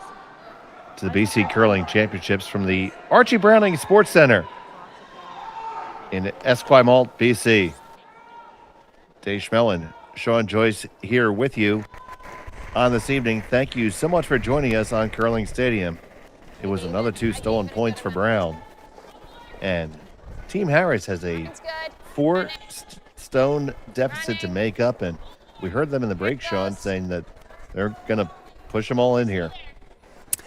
Yeah, I mean, you got to play for your deuce here. You don't have to reinvent the math to work. I mean, curler's math is you want to try to get 2 with last rock, force a single, and at worst, you want to have to steal single points. So you get your 2, force a single, get your 2, you're 1 down coming home. That's a manageable situation. If you get forced to a single, you're getting tough, and you certainly can't afford a blank. You don't have enough time to be blanking any more ends. So you'll see them probably throw 2 corners here. 3. Make sure it's there. All you. Running a bit. Whoa, whoa, whoa. Uh-oh. 4-8. No, no, no, no, no. No, no, no. Praying for it to stop is not good. Will it stop? Will it stop? Sit, Ubu, sit. Good dog. And conversely, the other side of the strategy spectrum here for Corryn Brown, you're bringing these rocks in the middle. This is not about stealing. You bring some rocks into the middle. You know that eventually Harris is going to have to deal with them. When she does that, you're going to have time to deal with stuff on the corners. Plus, anything in the middle, rocks are going to get grouped. There might be opportunities for doubles later on. She doesn't need to generate offense here. She just needs to create situations where she'd like to get Harris playing defensive shots again. And at some point in time, she'll have to deal with those stones. So they're going to stack the guards. That's the other thing we haven't seen yet. They haven't played the 2 corner guards on purpose yet, but when there's so much movement towards the middle, it's hard to throw corner guards on opposite sides because there's a chance that both corner guards are going to block your paths to the button, and you'd like to have a path to the button left for your last one. 2. Yeah, it's a little big. We're on the R. You don't want this tight. There you go. I told you they'd be using the logos for landmarks, and it's already started here. A little bit past the R. Yeah, tighter together than they would have liked them. Now, this is still just the 5th stone to the end, so they can't play the double peel, but later on, if there's an opportunity to play it, those 2 are a little close together.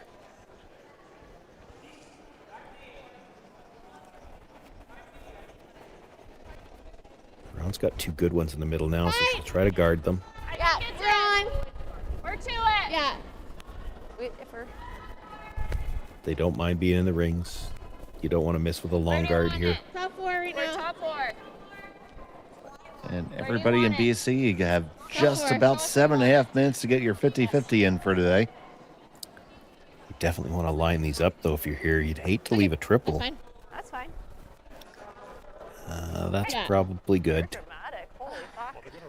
Tempting.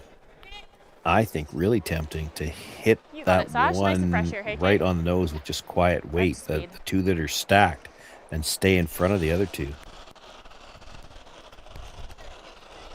Getting max. Stop. I'm getting T. They're playing the straight to come around the corner guards. Use your corner guards. Please, don't want to. Back 8. Line's good. Back 8. Back 8. Back 12. Back 8. Back 12. Which is fine if it's buried. No, sit. Okay. Time, sorry? Will it stay 13-4. on the rings? It is a biter in the back. Yeah, that might be fine. Because here's the thing. don't mind that The either. double peel is tough. Okay. Because to hit it, nose hit double peel's easy, except then the first stone is coming towards those 3 blues. We're up 4. It's tough to play a single peel. Yes, you could single peel the back guard of the 2. But if you try to just peel the top one, again, you're pushing it towards the blues. That's not comfortable. You got it. She's going to try to hit this thin enough to get it over the top and get the double peel that way. Here, I think. Even if you just jam it, at least you get rid of one of them.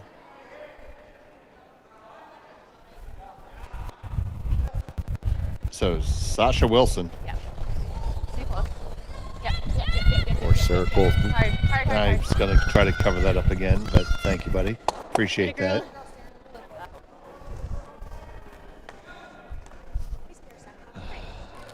What do you say is the most normal form of color blindness? Well, it's supposed to be green and red. You got it. Damn, I can't even blame that. So the guard will come back up. Okay. 2-3. I was just a little bit early. There's Sarah. 3-4. Well, no, this is Sasha's. Oh, be quiet.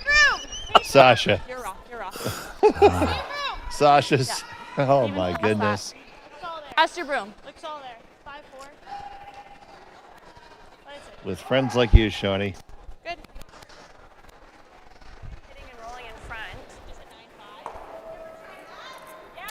Is it 9-5? It makes everything much simpler for this end, and that guard is too tight, too, because Corryn Brown might be able to roll into the rings. I like that. You'd like to keep that biter at the back in play, so to speak.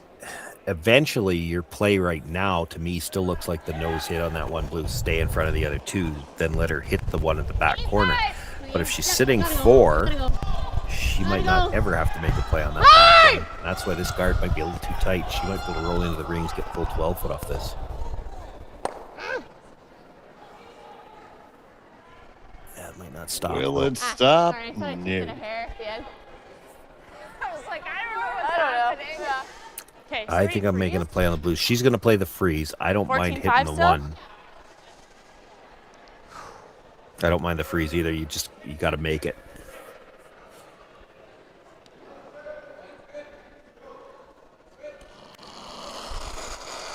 That's just, if you're freezing, I would be trying to freeze the pocket. That doesn't look like enough ice to me.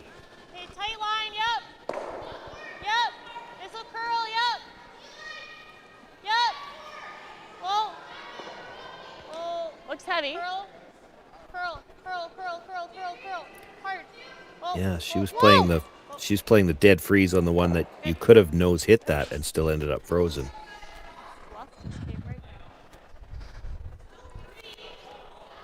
So tap it back and release the back one just a little bit.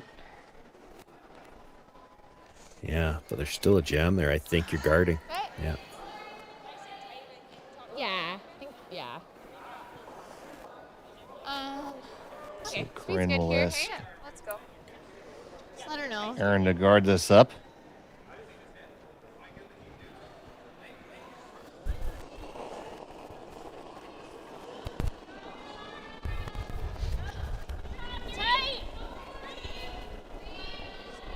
Don't go there.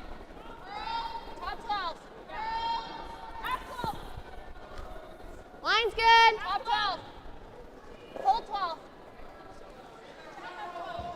I don't know if you want this into the rings.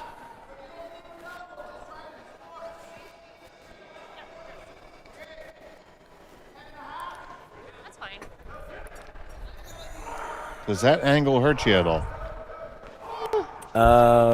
Well, no. Yeah. And she's going to play the ones in the rings first. This might be one where the time clock's getting her. She already had in mind to play this one in the rings.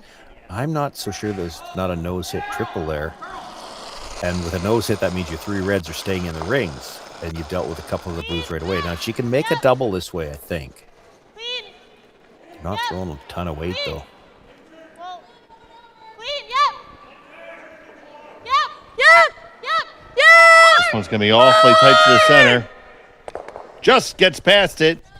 Good. And they are going to move the one clear in the back.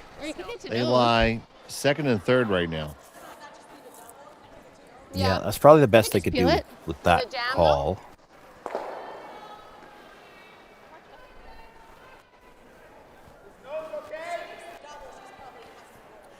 That's true. Yeah. Okay. Do you have all of it? Okay. If you do this, it's not the end of the world.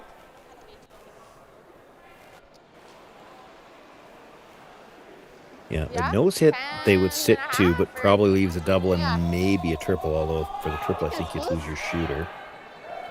Take a look when you're down there. Must be.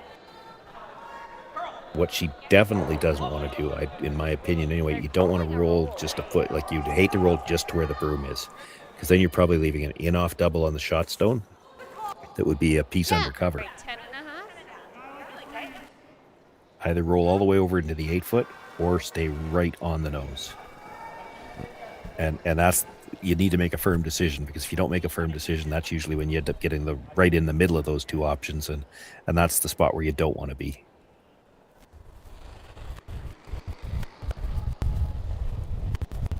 So Brown with her first. Hard!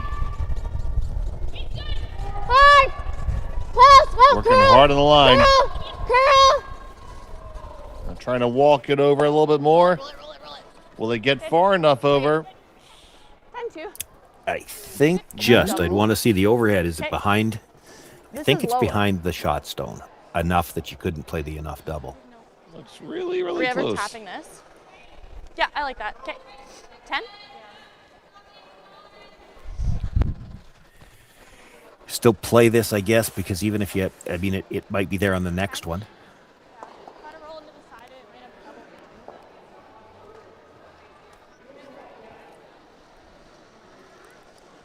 The only other shot I see would be the straight draw. I guess you could play the blue one straight back for now, but then hard not to leave a double that would take your whole end away.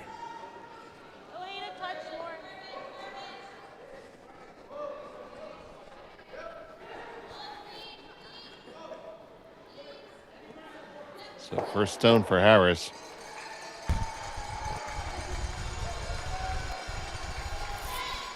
And here it comes. Yep. Whoa. Whoa. Yep. Whoa. Yep. Yes. Roll. They get the hit, they get the roll. Does it sit stick to be shot? Very, very close. Going to take a look at the overhead to find out. And I think it's red. Oh, I don't. I think it's blue. And now here's the other thing. Brown's got a 4-point lead. She doesn't have to play but the shot's there if she wanted to. Blue one straight back, and I think both reds go. With some weight, but Corryn Brown can throw that weight. Yeah, it's like a corner guard. Yeah. Yeah, you're right. It probably is blue. Yeah, I think so. She's trying to block the draw path Right, here. like that looks lined take up a look all when day you're down to me there. that it just goes on to theirs. Like they have no shot for 2 right now, regardless, right? I disagree. I disagree as well. Here's the thing. Quite emphatically, actually. Well, the scoreboards, I'm not sure that they thought this through. She's trying to take away the draw path, which I understand that. But when you put this corner guard up there, I'm not saying it's an easy shot. But as soon as you put the corner guard up there, she is going to have a shot for 2. She's going to run the corner guard in to try to pick that blue off the side of the button and leave the 2 reds. And it's the only shot she's going to have, and so she's going to play it. Backline tight.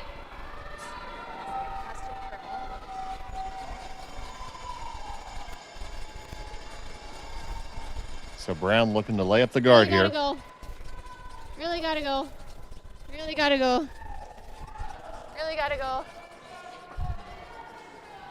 Good. That's good. Just sweeping. I think that's fine there. I mean, she could play the... Really nice throw. Yeah, I don't even see the straight back working for her. Yeah. I think that's all she's got still. It's tough. Yeah. I don't know. She can't see it. Like that blue didn't end up on enough of an angle. Never. Like This it's is not always out there straight wide jamming. enough. This is that, never for one going you can't, over. if you're trying to run that corner guard in and it's not in the screen, it's up higher. Yeah. If you're trying to run that in and just catch the edge of the blue and pick it clean, she can't see very much of it from where the guard is. Okay. You want it there then? The guard's probably good enough that I'm not sure what she's trying to do here.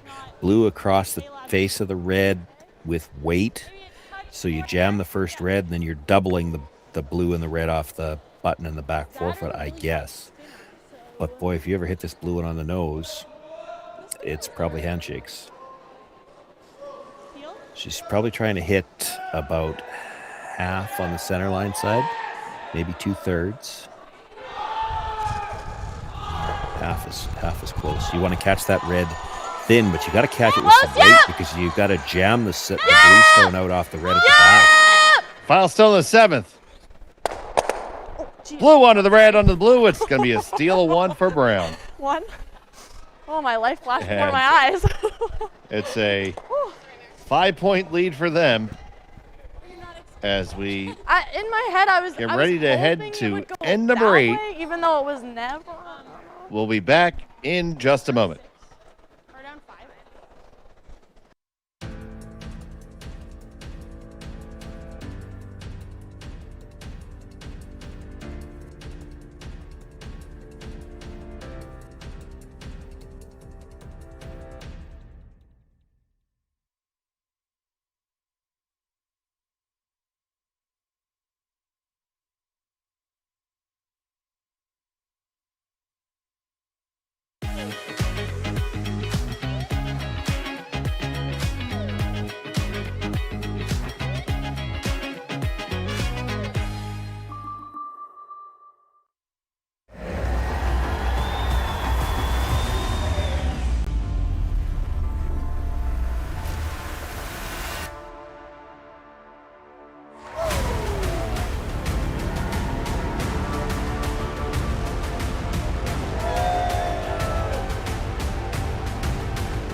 Driftwood Brewery, Esquimalt, crafting world-class beer since 2008. This is where beer is made. With care, intention, and respect for the process, every batch reflects the place we're from and the standards we hold ourselves to. And this is where it's enjoyed. Our tasting room, offering a rotating lineup of West Coast favorites and seasonal releases, right here in Esquimalt. Paired with Thai-inspired food from Dumpling Drop, we're open 7 days a week. Driftwood Brewery, great beer, confidently made. Cheers. And welcome back to BC. It's the BC Curling Championships from the Archie Browning Sports Center. You're watching here on Curling Stadium. Dave Schmel, joined by Sean Joyce. James Gordon is our producer. I'd like to thank all the great sponsors that make this event possible. Our presenting sponsors are Best Western, Bel Air Direct, Driftwood Brewery, Digital Direct, and AMJ Moving, as well as our platinum sponsors, Kia Victoria and Peninsula Co-op, and our government and community sponsors, the Greater Victoria Sport Tourism Commission, the Government of BC, Via Sport, and the Township of Esquimalt. And, well, Team Harris is going to need the support of all those fine organizations to be able to come back to this one, Sean. All the fine organizations and the luck of the Irish and whatever else you can throw in there. Down 5, 3 ends to play. They're going to throw 2 corner guards here. This is one of those situations where for the curler's math that I spoke about last end to work, you have to score 3 here. Now, the nice thing about that is in the 5 rock free guard zone, there are opportunities to score 3. It happens all the time. It's interesting to see here, they've changed their approach. For the first time in the game, when they're going to play 2 corner guards, they're splitting the house. They need 3 here. You pretty much need 2 corner guards to score 3. In a perfect world, they want to come in on third's first stone and come around the worst of the two guards. It helps them out a little bit that the two brownstones aren't, nothing's in the forefoot. They don't have to be too panicked about the blue stones just yet. They'll have to deal with them, but you can delay that decision for quite a while. See a lot of other good games happening right now. It's Knockin and Blandford are still all tied up. It's close between Hafley and Powell. And we have every stream of every game that's happening at these championships. So keep it right here on Curling Stadium all weekend long. 14-5. Yeah.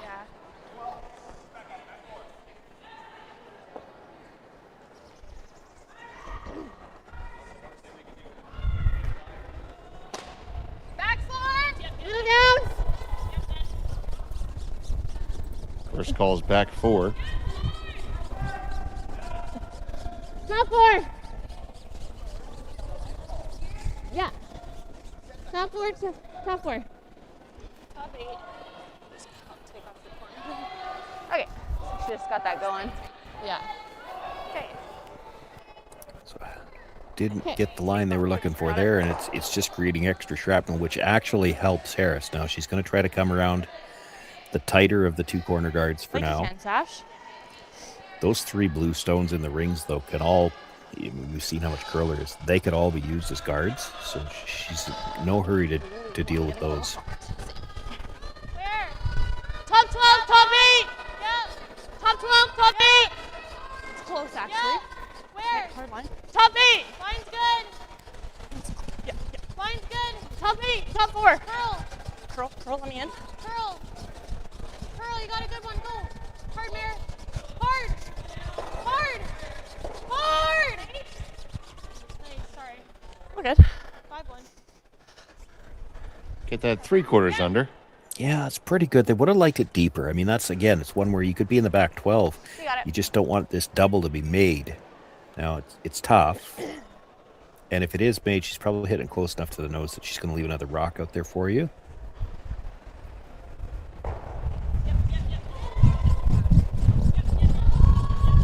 You don't mind being in the back of the house in this situation for Harris because you're not worried if Brown decides to play a freeze. Sarah Colton with the straight peel there. Interesting. Yeah, that's another one that helps Harris because now she's got a rock behind the tee line, behind the guard. Similar. The 2 stones in the 12-foot, 8-foot, like I said, they're staggered. You can come around those as well. That's essentially a guard.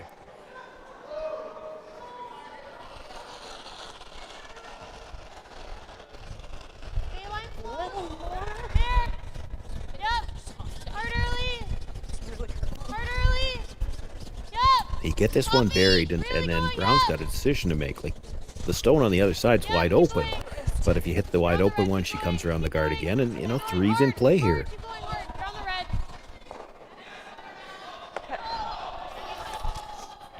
Had to get that around. Yeah, it looked like she broke her wrist out of her hand. Yeah, ideally. And again, they're talking about her wrist. She's had trouble with that intern. Now, also the trouble she's had with the intern, I think it's been that same stone every time, too. The second stone. The second stone, I believe.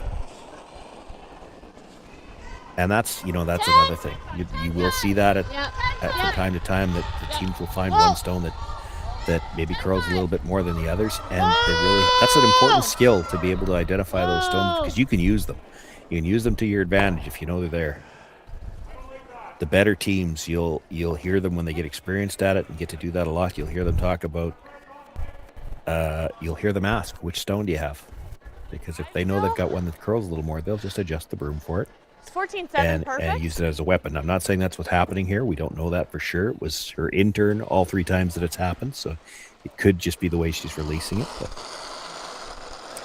that's why you need to give the players some feedback, though. They've got to know if it's something they're doing or do they have to think about that rock.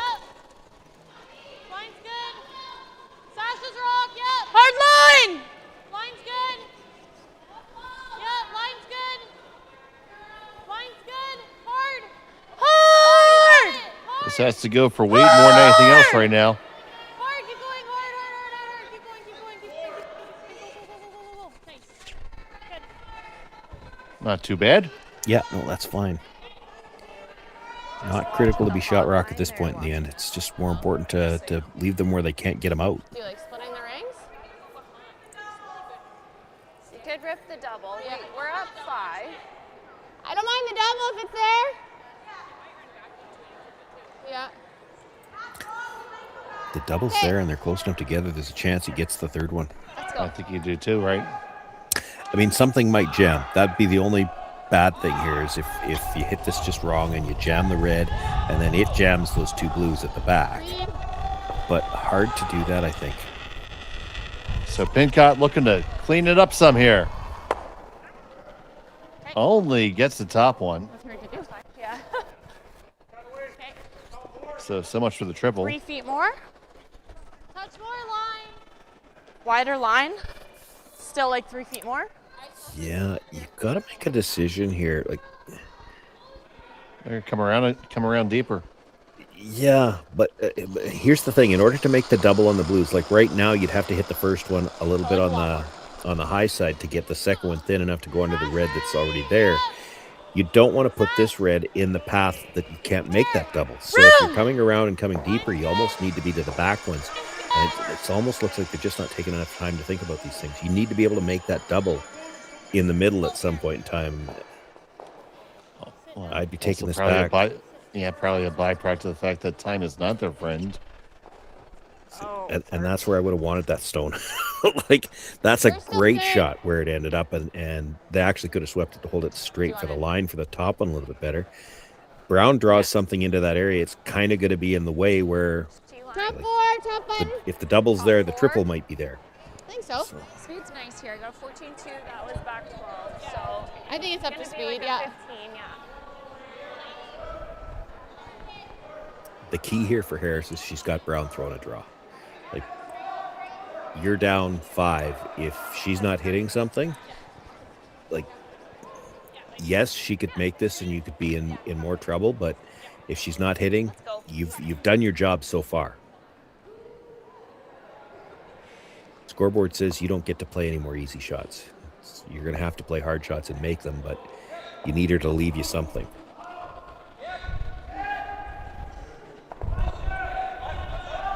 Line's tight. Line's tight.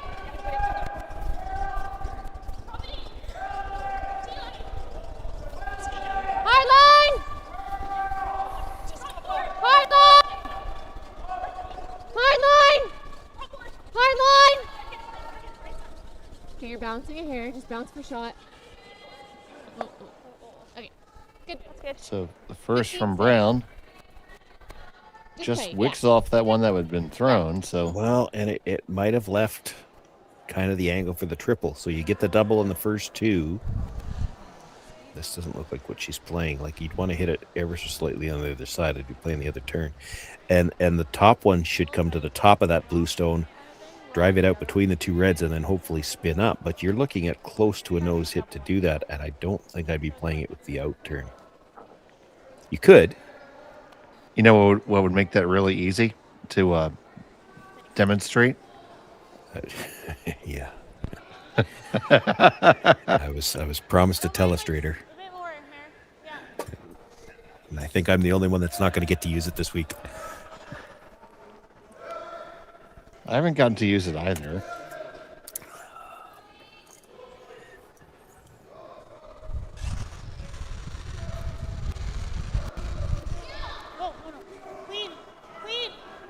So big weight from Harris here. Off. Needs to come up. Oh no, right she was, past everything. She was playing the paper thin double. So jam the first one and have the shooter come across and get the second blue. Really tough shot. Yeah, sit through. And, Just want to leave a you know, well, when she didn't make it, and she didn't, now I don't know what she's going to have left for the last one. There? Like, is the triple there? It kind of... Do you ever just come here? I was seeing that, or you could play like a little jiggle here, like a roll The, here. That's the not triple bad. is there. The question is, I mean, you got to throw a ton of weight to get all 3 of them all the way out. And she would have to get them all out now to get the extra points. Like, you can move all 3 of them for sure. But you hit the one on the nose, it comes across, gets the front end of the second, it's got to spin out the front. You need a lot of weight to make This I feel is kind of always. I'm wondering about here. Yeah. Double for one is not like that's fine, right? Yeah. This is where this is pretty well where I threw. You're very Pitch wider, sound right? thinking there. You know, if we leave our opponent a double to score 1, that's okay of winning by 5.